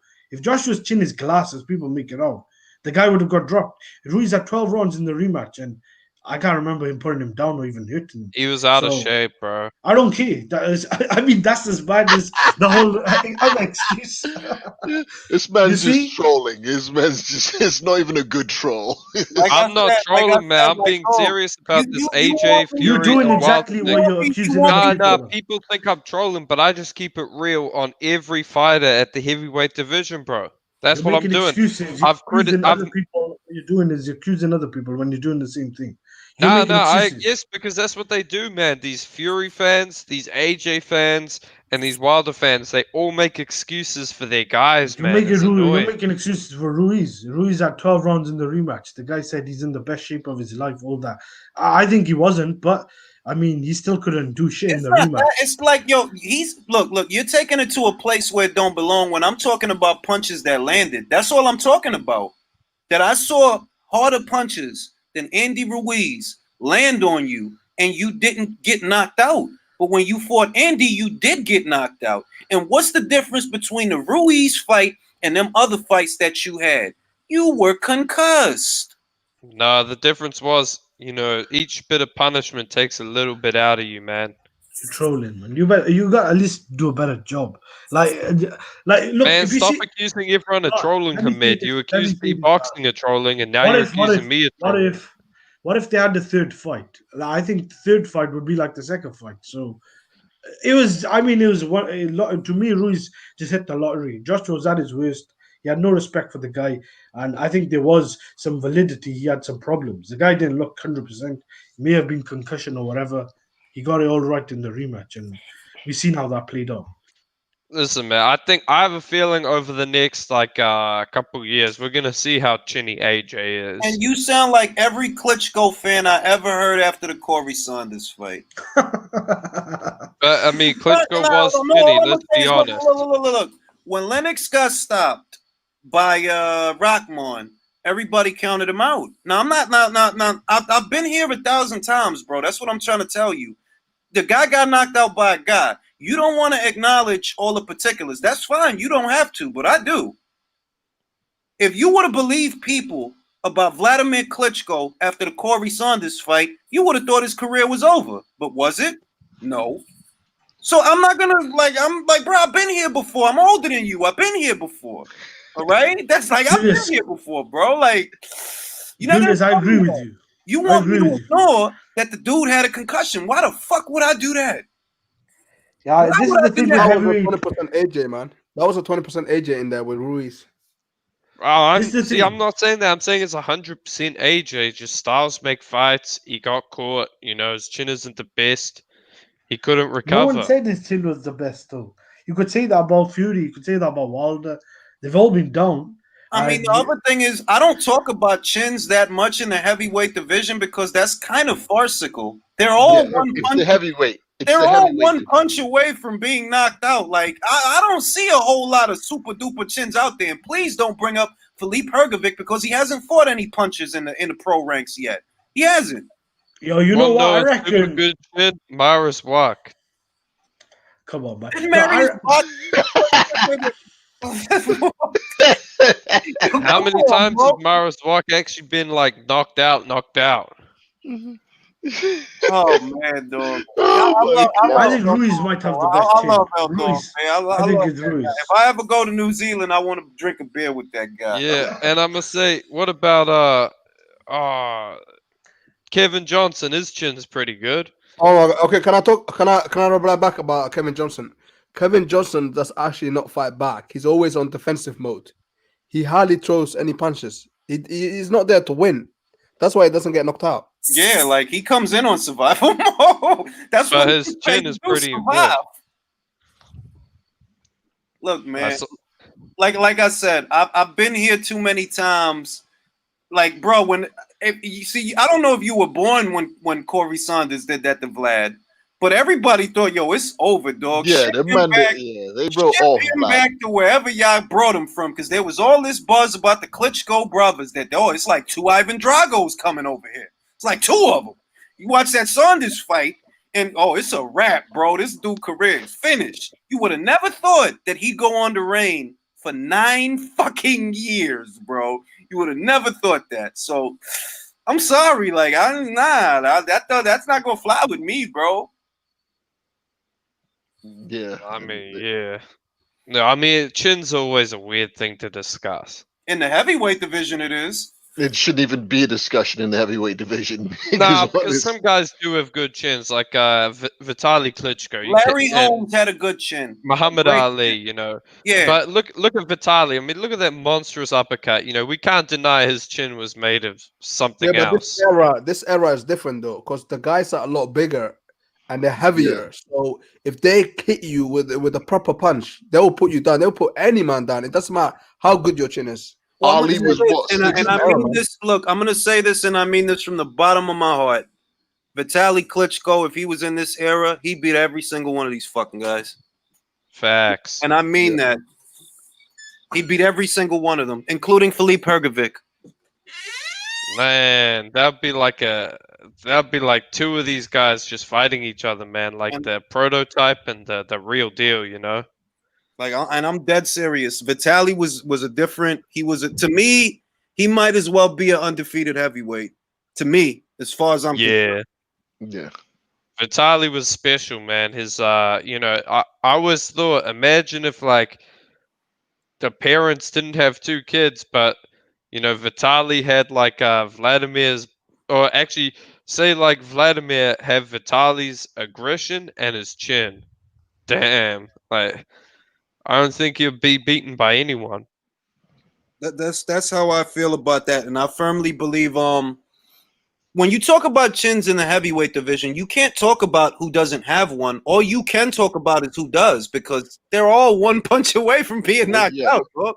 To me, a chin means a chin means like when you go down, if you come up, that means you got a good chin. But if you stay down and sleep, that means you haven't got a good chin. That's the way I see it in the heavyweight division. Yeah, I mean, because look, Ernie knocked down Larry, bro, but Larry got up. He ate that like, all right, motherfucker, all right. All right. Well, we can talk about some people who don't have one. I mean, what about David Price? Well, David, obviously, but David is a very brave example. You would say Dillian doesn't have one, really? No, because when he goes down, he doesn't come up. It's over. Maybe not anymore. I don't know. Oscar Rivas, like he struggled to come up. But he got up though, didn't he? Yeah, but and with Parker, in the last round. He kind of struggled, bro. I don't know if those are valid arguments because those are two fights he beat. He didn't get like, counted out, and he won. He won those fights. So I'm not sure if the logic in those arguments makes sense. I'll say is I don't, like I said, I don't, in the heavyweight division, only in the heavyweight division, I don't really talk about who doesn't have a chin because it's like, bro, if Derek lands clean on any one of these, yeah, they could go down, bro. They very well could. If Fury lands clean, he gets to put power behind the shot and talk. Yeah, he can take a guy out, man. It's the heavyweight division. I don't think Fury can take anyone out, to be honest. Look at Wilder. Wilder was hurt for like 4 rounds, and he still couldn't like KO him. He got the stoppage. He was getting beat so bad his corner threw the towel. But it's not like he put him to sleep. He didn't put him to sleep. He would knock Dave Allen the fuck out. Like he would knock Dave, for whatever, not Dave Allen, sorry, David Price. For whatever it's worth, David Price would get knocked the fuck out by Fury. Yeah, but he ran from David Price for years. For a whole decade, he ran away from a Price fight. That's a fair. I mean, come on. If they were to fight in like 3 months' time, you tell me you would have. It doesn't change the fact that he ducked David Price for almost a decade. These are facts. Yeah, that's true. These are facts. You're not from the UK. I am. These are facts. I remember that. He ducked, and basically, like, I remember if he would have fought like David Price that time, I honestly believe like Tyson Fury would have got knocked out. David Price would have beat him. You think he would have beat him, P? He would have knocked him out. He would have knocked out Tyson Fury back then. Base. You think he would have beat him? Base fell asleep. David Price, yeah, definitely. You think he would? At that, if they would have fought when they should have fought back then, yeah. Wow, that's David Price would have knocked him out. No, it's not controversial because if this was a UK fight, if you were in the UK and you were into boxing and you knew what was going on, yeah, you knew. I think it happened. It must have happened in camp. They had a Team GB history. So I think Price had already sparked him. And I mean, if you ever seen Tyson Fury shit his pants, yeah, go on YouTube and find any interviews at the time, I think mid thousands, yeah, when they ask him about fighting David Price. This man would literally run the other way.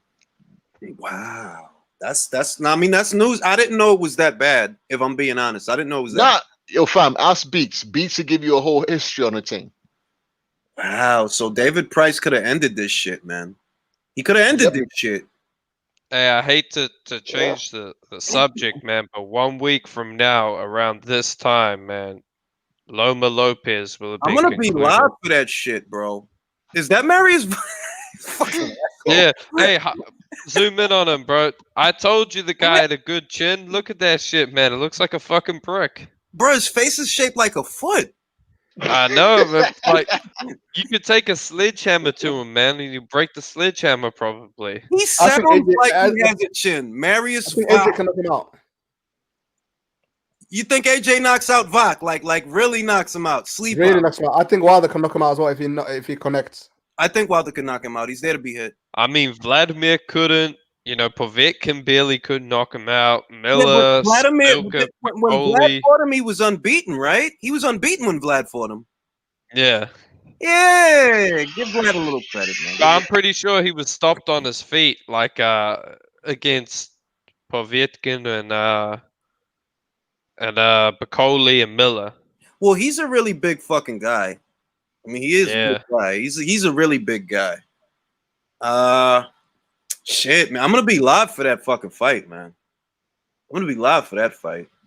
Lopez versus Loma. Somebody gotta go. How y'all feeling though? How are y'all feeling? Lennox. I don't know, man. I think I was going with Loma for a while, but now like I've really studied him, and I think Tio is gonna win because Tio. I think his dad's been studying, and Lomachenko likes to move his head to the right a lot. And I think Tio is going to capitalize on that. He's going to hurt him and he's going to finish him. How you feeling, L Dog? I got Lomachenko stopping Lopez. I like the confidence. I'm pretty confident in that as well. I've been.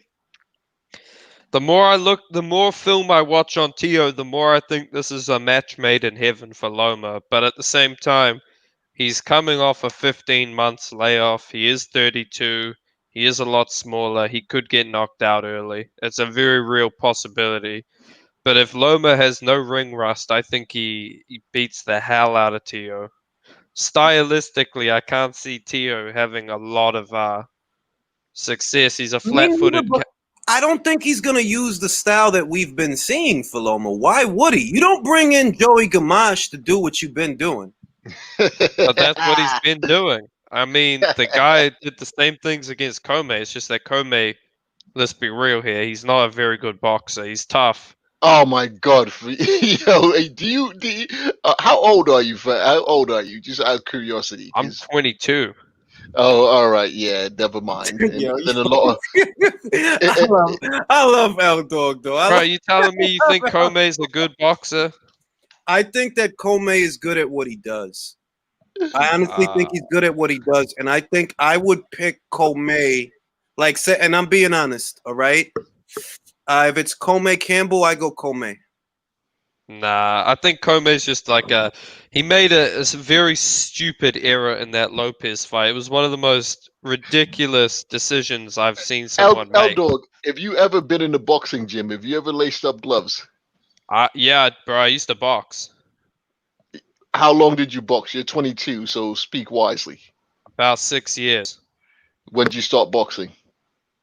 About when I was 20, so 2 years You're 22, you boxed for 6 years. And you started when you're 20. Simple math. I said I stopped when I was 20. I said I stopped.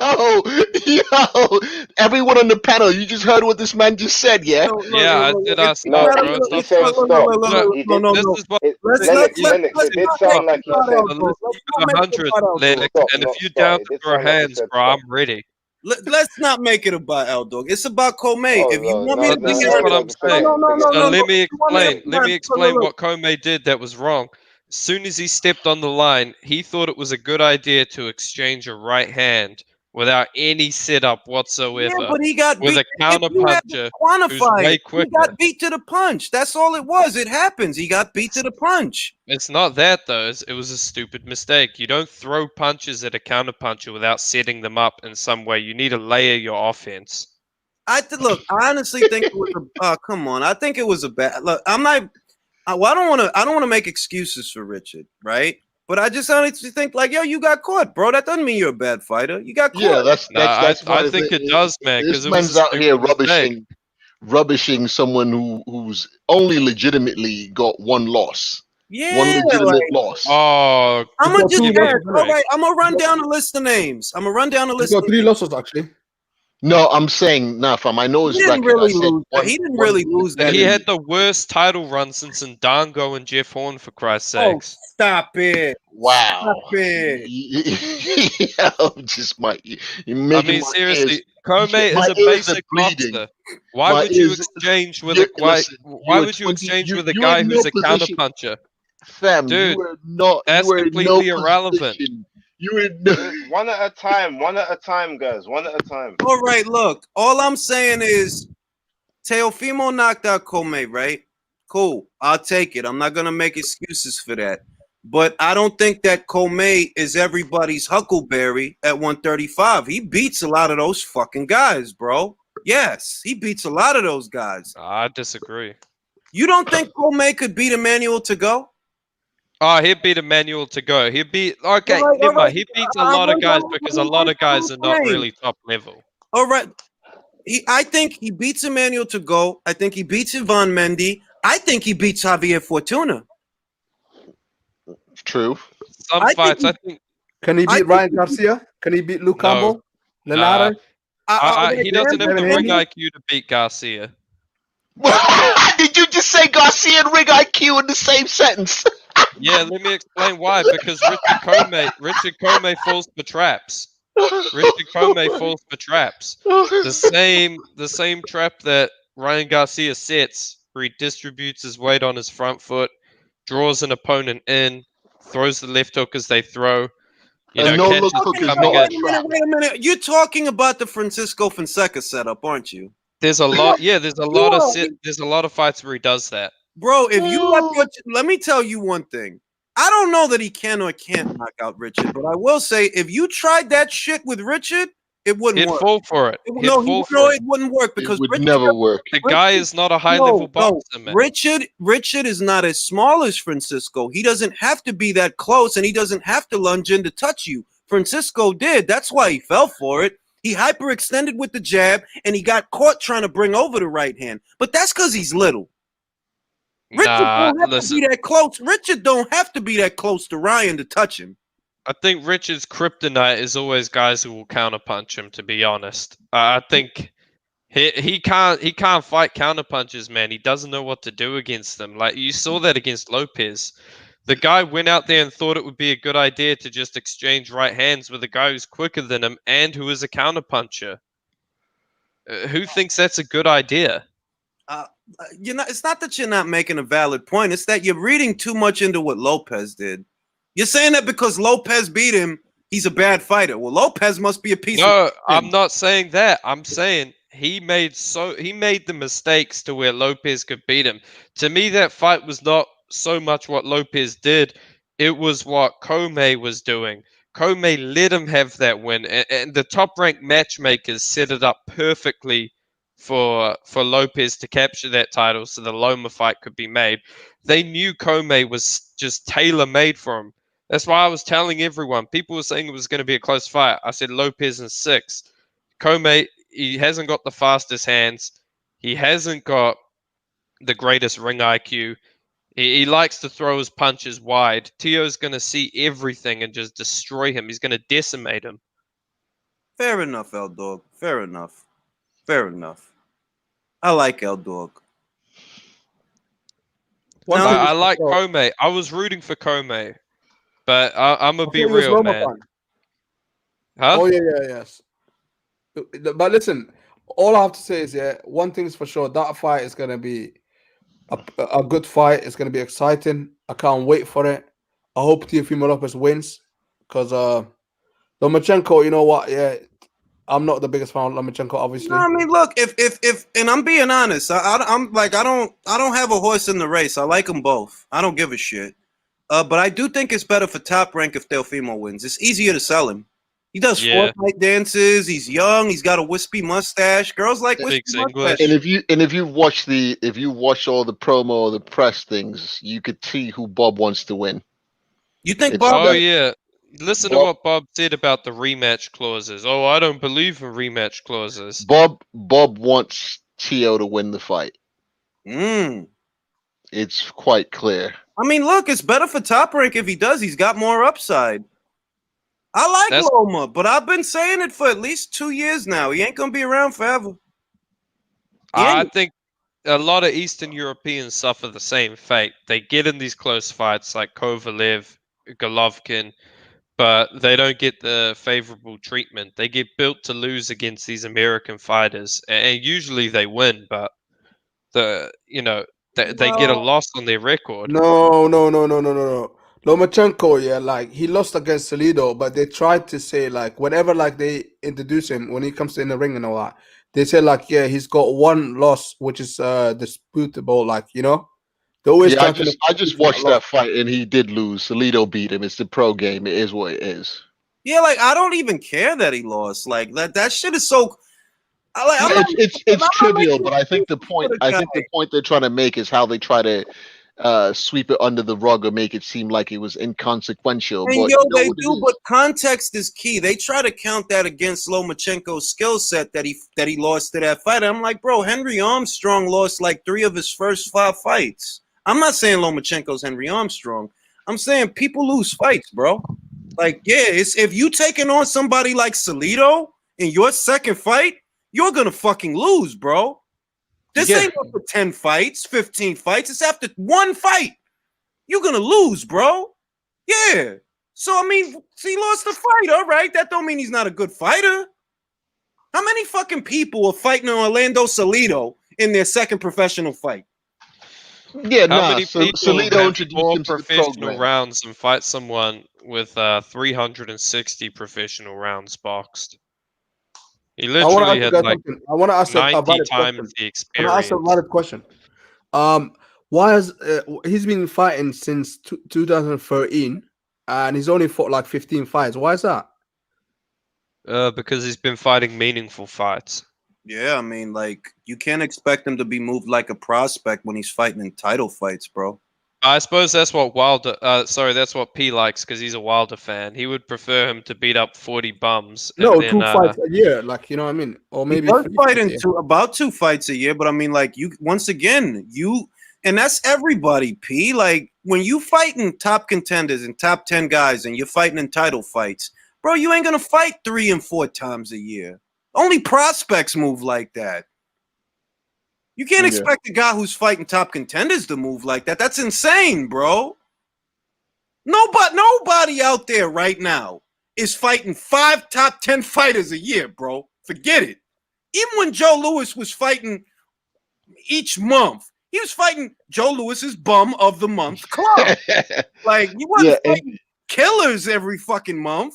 And also, I believe there's a limit to the amount of 12 rounders they will allow you in a certain amount of time. So when you're doing that 5 thing of this thing, it's usually under 10 rounders. Yeah, like, I mean, I don't gotta like, and that's why I said, like, look, I don't want to say what I'm thinking, even though that is what I'm thinking.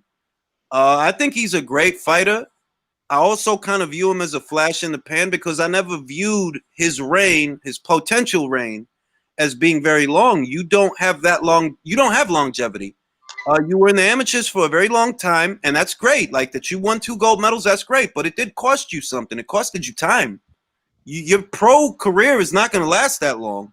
Yeah, Ronnie Boy Fresh had a comment in the this thing. I think you should highlight. It says Bob wants out of the Loma business. They're losing money on him in the States, and it kind of feels that way. A little. It's sad, but way. you know that's what boxing is. There's a lot of corruption in the sport. If you can't make money, you're not going to get the nod. Corruption and making money is not the same. Every sport is about making money. Yeah. No, but what I'm saying is like, there's an old saying in boxing: you got to take it from the champ. It never seems to apply to Eastern Europeans. I don't know. I mean, I don't know.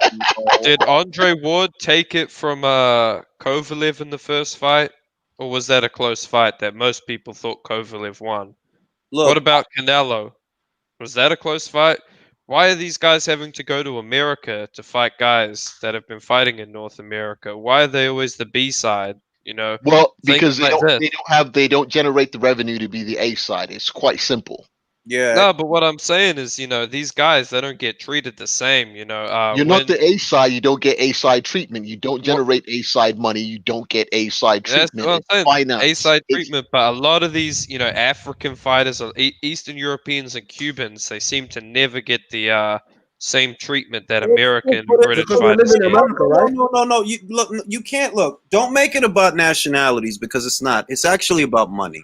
That's all it's about. That's my point. Yeah, because it's only about money. For some reason, if it's like if Golovkin were bringing in Canelo money, and he had that exact same fight that he had the first time, Golovkin gets a W. Period. He gets a W. It's about the second money. time as well. No, I mean, I'm being honest. If you scored the second fight for Canelo, I can see that. I can see that. The first one, nah, you couldn't have scored that for. If you did, you just suck a lot of dick. That's what's going on. No, I'm saying like if Triple G had Canelo's stardom, he would have won the second fight as well. Perhaps, but because he was the champ and it was a close fight. Don't focus on the flags because it's not about the flags. It's about the marquee value. Yeah, it's prize fighting. It's about. I agree to some extent, but I still feel like a lot of Americans have this anti-Soviet kind of mentality. Yeah, but you're saying that as if an American can go to the Soviet Union and he's just going to get treated like Soviet Union doesn't exist anymore. Well, yeah, you're right. Basically, you're making it seem like, oh, well, these guys aren't getting a fair shake when they come abroad, when that's the peril that every boxer faces going abroad, not just in the United States, anywhere. That's not true. Would Ruiz have lost the Parker fight if it were in fucking Texas instead of New Zealand? Probably not. That's an isolated example. What I'm saying No, is, it's not an isolated Isolated example. example? It's let not me an say, isolated example. It's not an isolated example, dog. Eva Brotnica, I know you don't watch women's boxing. In fact, you hate it. But the truth is that there was an Argentinian fighter that traveled to Poland to fight Eva Brotnica. Everybody that saw that fight afterwards said that Argentinian fighter won that fight. But who won it? The one that has the promotion behind her, Eva, in Poland. right? This But is true in men's boxing. This is true in women's boxing. It's true in boxing as a whole. It's about the money. It's about, yep. It's called being the house fighter. I can see that. You know, I'll agree with that. I'll concede my points. But I think, you know, that's why I'm picking Loma by stoppage. I think he can't win on points. I mean, he can't win on points. People say, "Oh, but Bob loves him." Bob loves what he'll do for Tio. No, I don't believe that. Actually, if Lomachenko's good, if he's good and he's like schooling him, he will get the decision. I don't have faith in these judges anymore. Look at Ugas. He schooled the guy. He barely scraped through with a Yeah, decision. Fab, you contradict yourself in the same in like the same two sentences. Like you just use Ugas to contradict everything you were every point you were trying to make previously. Which is? You're saying Ugas would have gotten the decision, which is contradictory to everything you were saying when you were going on about your Eastern European. No. You're misinterpreting what I'm saying.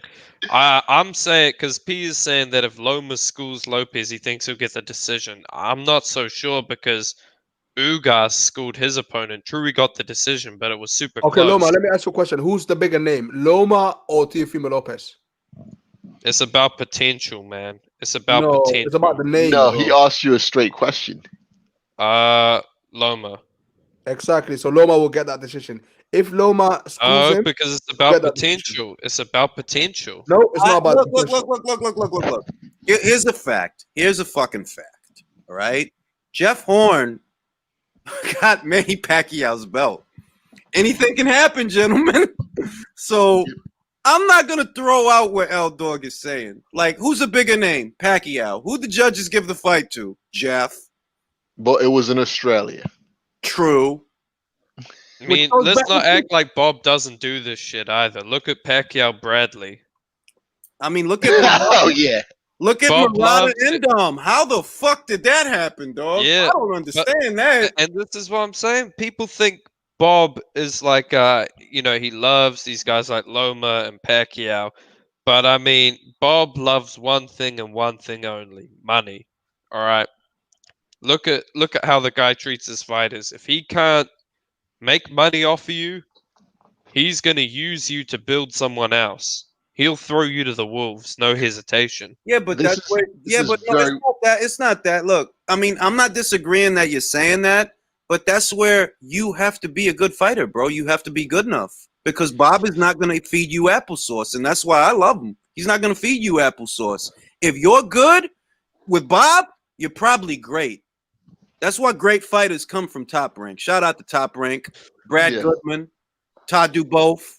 Shout out to Top Rank, Bob Arum, Carl Moretti, all them people. I love them all, and I've never met any of them. Shout out to everyone except Bob Arum, because fuck Bob Arum. That's just how I still like Bob. Like, let him be an old man. Like, he's an old man. Like, he's growing a goatee. People are locked down. He's high risk. COVID. Leave him alone. Bob, think carefully about how much you pay those judges and whatever, man. So I'm gonna say, because if Egas takes his whole stable away from you, you know, that's a fair few boxes he's gonna lose. Yeah, but where's Egas gonna take his stable? DAZN. Get the DAZN money, bro. I don't think so, man.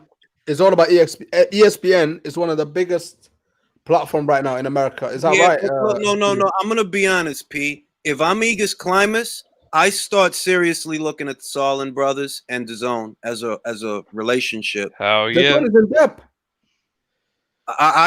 That's where I would be looking to take my guys.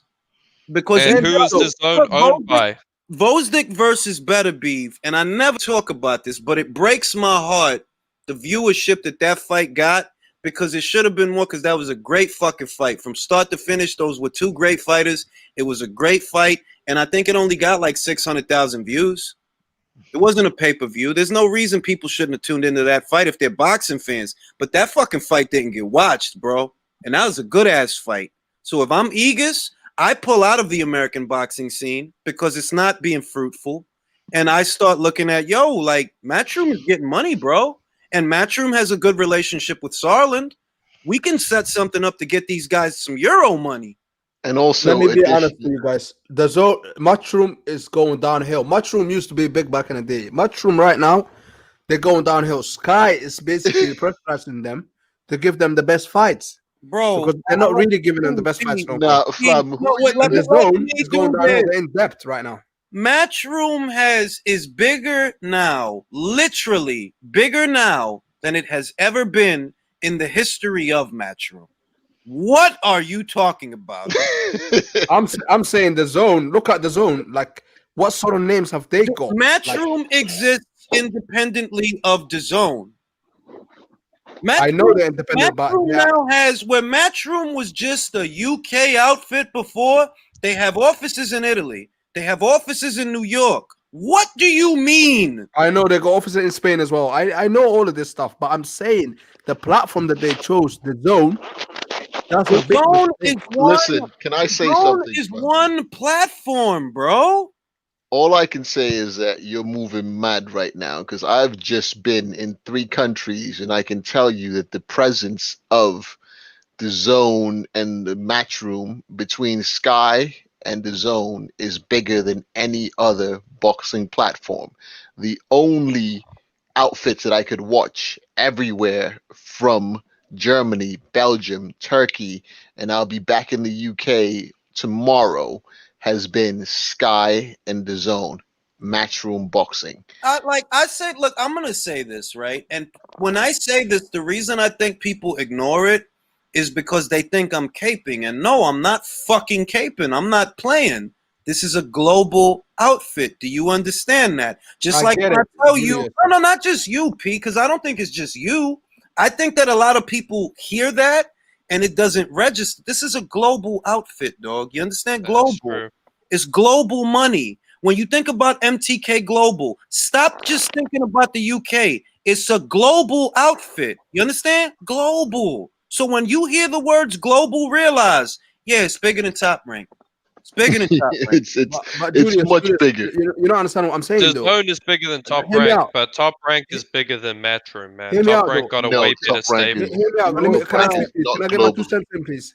The Zone, yeah, like they're going downhill. So Matchroom, if I was them, I would sign a contract with ESPN or with the BBC because the Zone, like, it's not working out with the pay-per-view fights and all. And what I'm telling you is, in this, you see, this is what you got to understand. ESPN is major. It's not that it isn't, but the reason the move you're making, that the move that you're proposing doesn't make a lot of sense is because ESPN is prioritizing MMA, not boxing.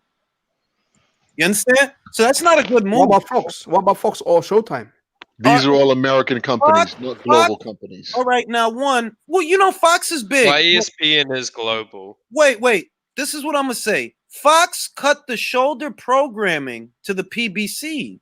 You understand? They didn't care to keep investing money in the shoulder programming to their boxing content. That is not encouraging. You didn't suspend it until COVID blows over and we can start staging fights again. You axed it. You axed it. That is where you are with your investment. So before you, what I'm saying is, you're focusing on the Zone's troubles during the pandemic without highlighting everybody else's troubles. But look, the reason why I'm saying it is because, like, I'm talking about the fights as well, the big fights that we want to see, and the reason why that is because of the Zone. The Zone basically, like, like they don't do pay-per-view. ESPN do pay-per-view. Fox, Showtime, they do pay-per-view. You know what I mean? You understand? You're moving mad. You're moving. No, I'm not moving mad. I'm being realistic right now. Let me do this. Do you understand that these pay-per-views that you're seeing them do are not making money? You understand that? Okay, so no. I get exactly what you're saying, but you guys don't understand where I'm coming from.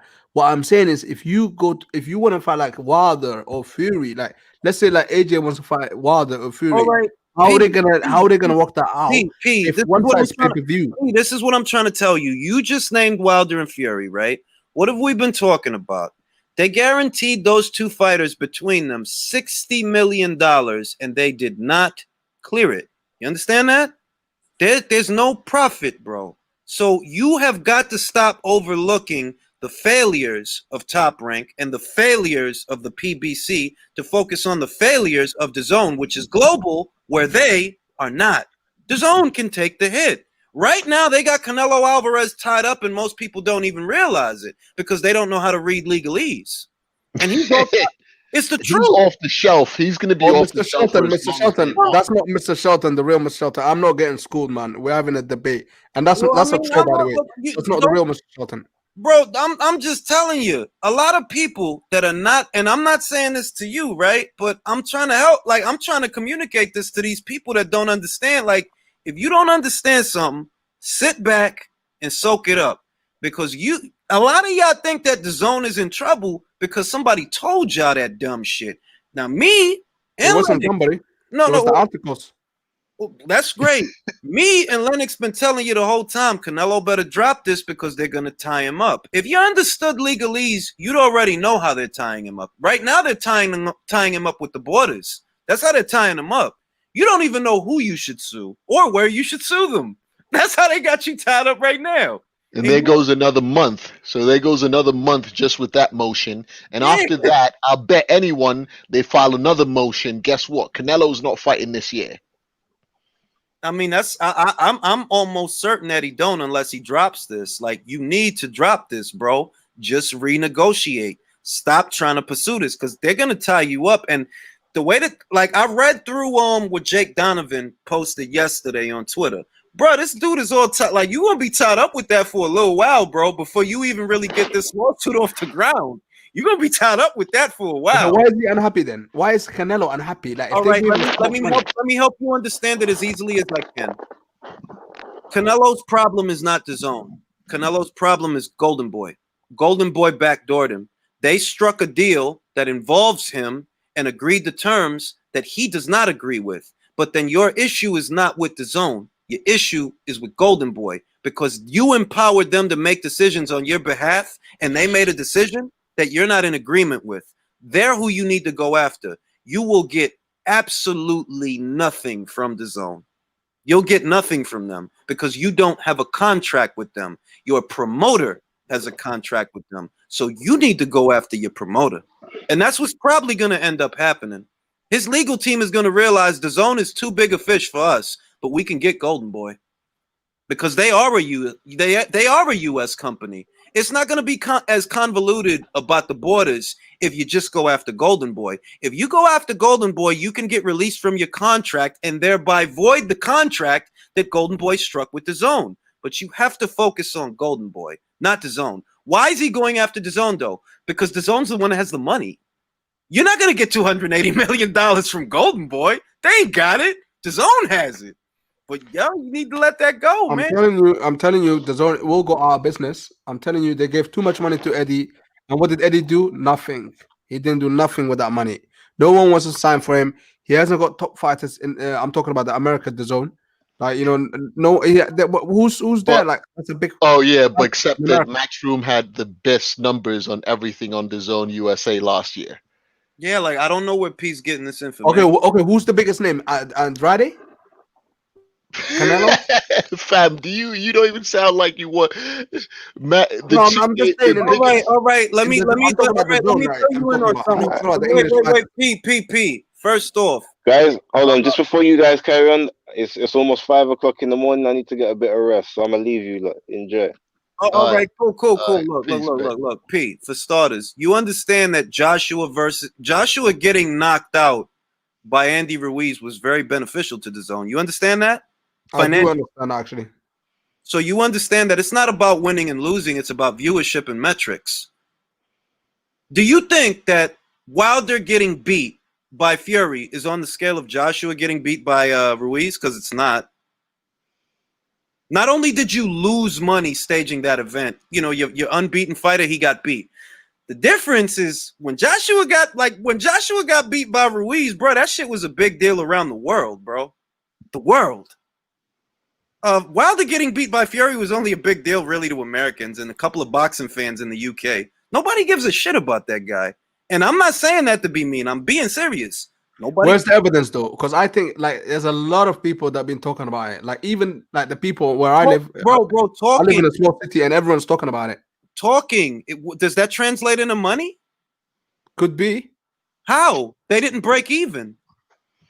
The numbers are out. Like, I don't know what the debate here is now. The numbers There is no are out. debate.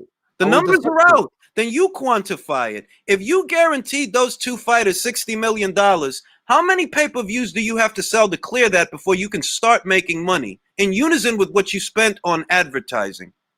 Because it's a fairly simple equation. None of these equations are hard to do. If you know how this business works, you know with an absolute certitude they lost money. It's indefinite that they lost money. And that's why Fury wants out. It's very simple.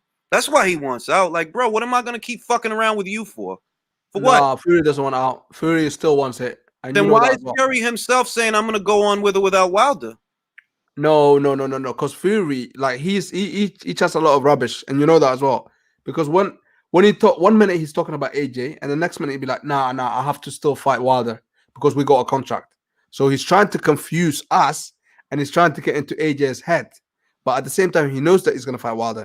Do you see where I'm coming from? Like Fury's a liar. Like he's a liar. I'm not going to disagree with you that he's wishy-washy because you're not wrong about that. He is wishy-washy. But what I'm hearing, he confuses people's head. You know what? Bob's not wishy-washy. Well, he kind of is actually. I don't know, but if I'm being honest, it looks like they want to dip on Wilder. That's what I see. They want to leave that guy like, all right, dog, this is taking too long. Fuck this. Fuck this. That's what I see. I'm telling you, man, this fight is gonna do big. That's why they're waiting until this whole pandemic thing stops. That's why it's better, basically. Like, and I agree. Like, you know, I mean, this fight should happen like next year. You know, we need crowds. This is gonna be one of the biggest fights. The problem is that if you wait till next year, right? Fury wants to fight now. That's what he's saying. I'm not saying that. He's saying that. He wants to get back out there. He want to do that. Frank wants to help him. The Wilder people want to wait till next year before they do anything, probably because they want gate revenue. They want the $16 million that they got from the second fight to be there for the third fight. Well, that's going to take a while, bro. We need the Fury people might not want to wait for that. And in the time that they waiting for that, guess what expires? The fucking contract. Yeah, but Julius, where did you get that 16 million gate revenue from? Like, what? Because this is the thing. Like, all these things, are not exactly accurate. When they say like gate revenue and receipts, you can trust more than pay-per-view numbers. Gate revenue and gate receipts, you can trust more than pay-per-view numbers. Pay-per-view numbers, wishy-washy numbers that you can't be certain about. But the receipts at the gate, oh, you can be certain about that. That's quantifiable. I think this fight is going to be even bigger. That's why they're going to do it in that stadium. And there's no Rated Stadium. There's no basis for you to say, I'm going to watch all the pay-per-view numbers that come back. All of them. Right now, the Charlos are at what? 120,000 buys, and they're supposed to be stars, the both of them. No. One number, it was 120. And another number that I heard, it was about 250. There's another rumor that's about 300. Bro? Who said 250? There's so much rumors going on. Like, you know, there's so many. Who said it? Who said it? Google it up. Like, it's just so many different numbers. Bro, man. You're the one going off of that. You should be able to tell me who said 250. I'm just saying what I seen. This is a couple of weeks ago now. I can't remember, obviously, but I'm saying like that I think they've done more than 120, to be honest. The Charlo brother, that event was quite big. You know, considering that, you know, they're not even like all right. There's no basis in reality for what you're saying. I'm over here, and I could tell you, I could stop 100 people in the street that won't know who the fuck those two guys are. Like, I'm not fucking joking. I could call both my sisters right now and tell, yo, you know who the Charlo brothers are? No. I could call everybody on my old blocks that I used to chill at. They're well known in Texas. Charlo brothers, and I'm gonna get a resounding fucking no. I want to know, who was this fight big with in America? In Texas, they're well known in Texas. They got the Mexican fan base. They do? Yeah, that's why that's the rumors circling around. P, where are you located? I just need some context. P, where are you located? Well, me, Bristol. Okay, so all right. So Bristol, and all right. I just needed to get a feeling for like what your metric for some of these things are, I'm because international, bro, man. I've been to Africa. I've been to most of the Europe yeah, countries. no, that's fine. But you know what? I'm gonna shut my mouth because I can't. You know what I mean? Julius, I gotta tell you later that man just got some things came in, so I'm flying back for a bit of work in the field. All right. Anyway, Yeah. guys, I'm gonna go now, Julius. Thanks for having me. I no I'll problem, be P. back soon. And you know what? This fight will be big. Fury Wilder. The contract hasn't expired.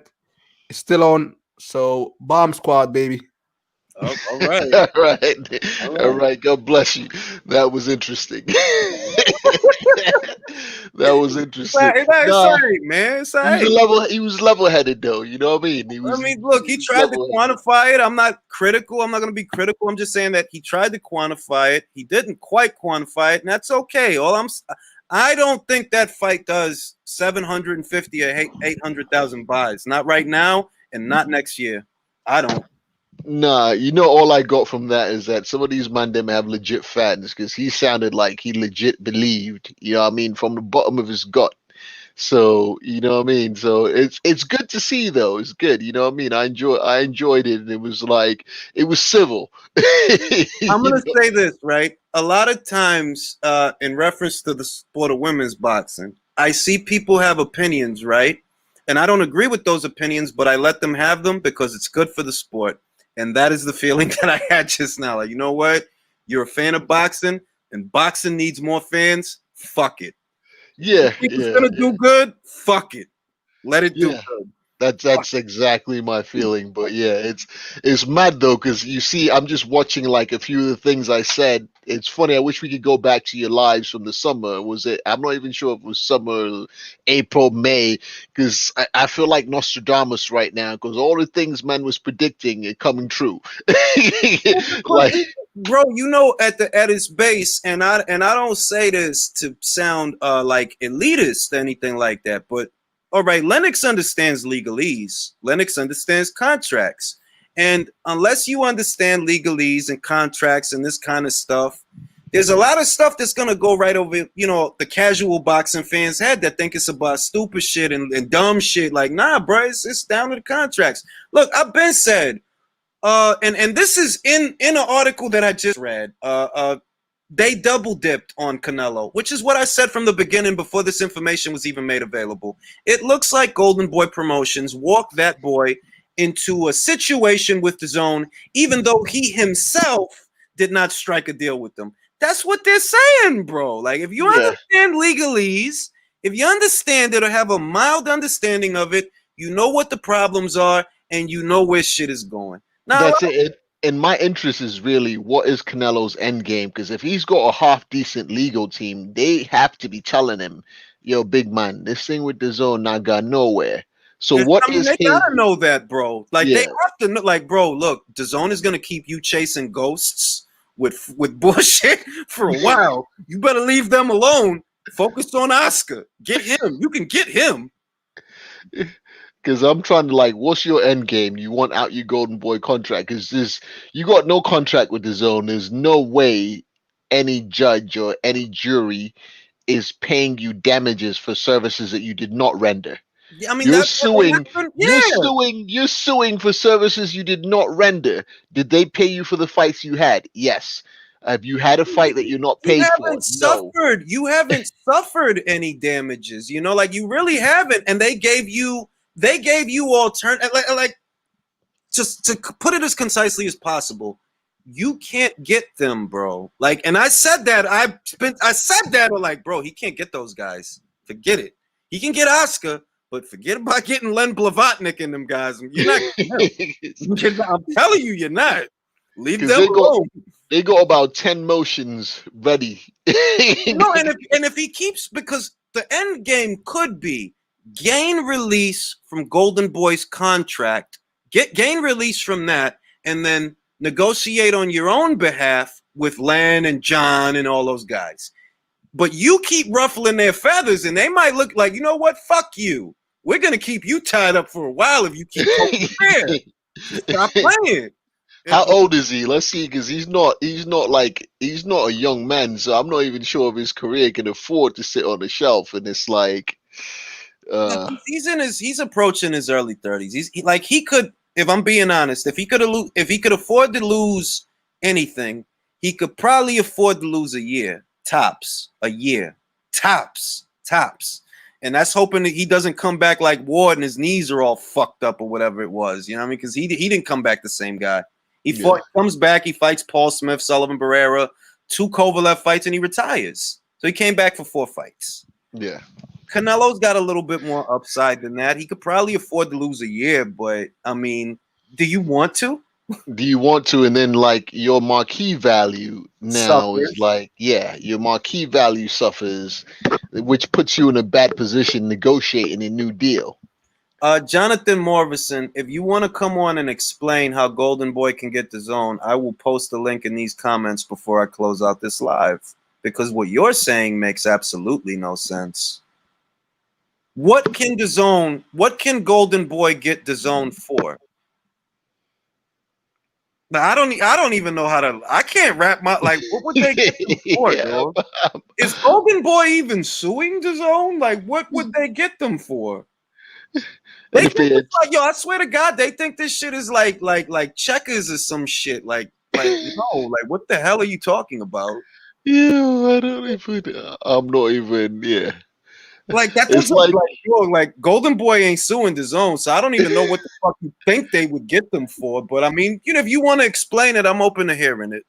It was amusing. It's like, was it P who didn't understand term limits on rematch clauses and that? And that all right, Jonathan, is Golden Boy suing the zone?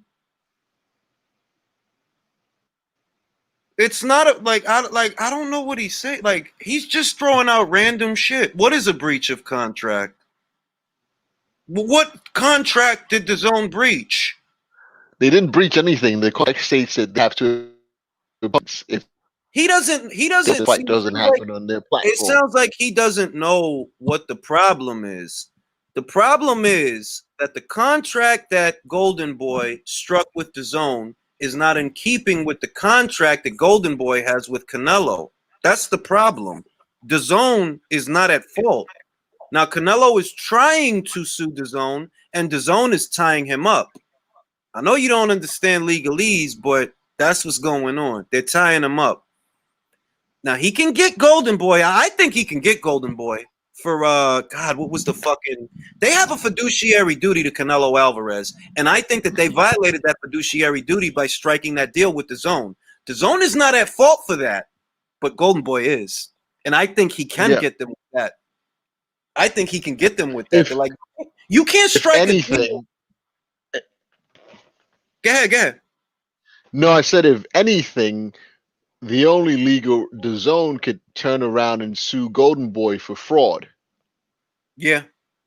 If they wanted, but I don't think they're going to do that. I don't think. No, I don't think they can. But I'm just saying that if we want to look at it from a legal standpoint, they could go, yeah, listen, we got into a contract with you because you said that you had the right to do X, Y, Z. It turns out that your fighters. Okay.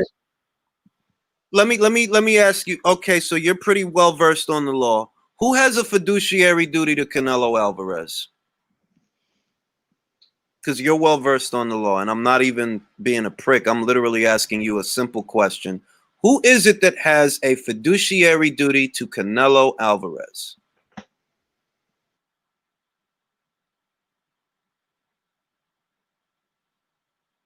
It's not a hard question. It really isn't. It's a simple one.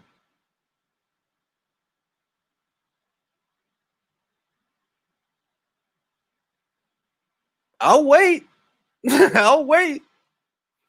Who has a fiduciary duty to Canelo Alvarez? And that's an easy one. That one should shoot right off the head. This is not something that you can Google, by the way. Golden Boy, that's right. Okay, Golden Boy has a fiduciary duty to Canelo Alvarez. Now, what's Canelo Alvarez's problem? Do you know what his problem is? Why it is that he's suing?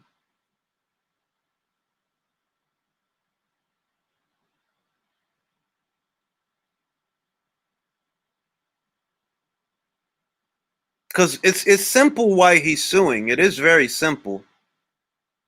And there was an article, not the Jake Donovan article. There's another article from Boxing News that it explains it for the layman. What the nature of his problem is. Even though I said it over before that article even came out, I told y'all here on the channel what the problem is. I told y'all what it was, or at least what I thought it was, and it turns out, yep, that's the problem. Because it's not a complicated problem. He empowered you guys to do something, and you did something that is not in keeping with the contract that you have with him. So he can get you guys for not keeping up with your fiduciary duty to him. He can't get DAZN for that because he didn't strike a deal with DAZN. Canelo Alvarez didn't enter into a contract with DAZN.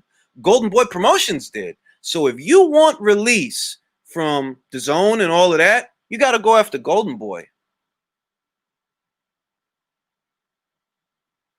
It's not complicated. Yeah, I see ya, Ahmed, but I'm getting sleepy, man. I gotta go to sleep, man. It's fucking 12 in the morning here, and I'm almost 40 years old. I'm going to sleep, guys. It's been a pleasure.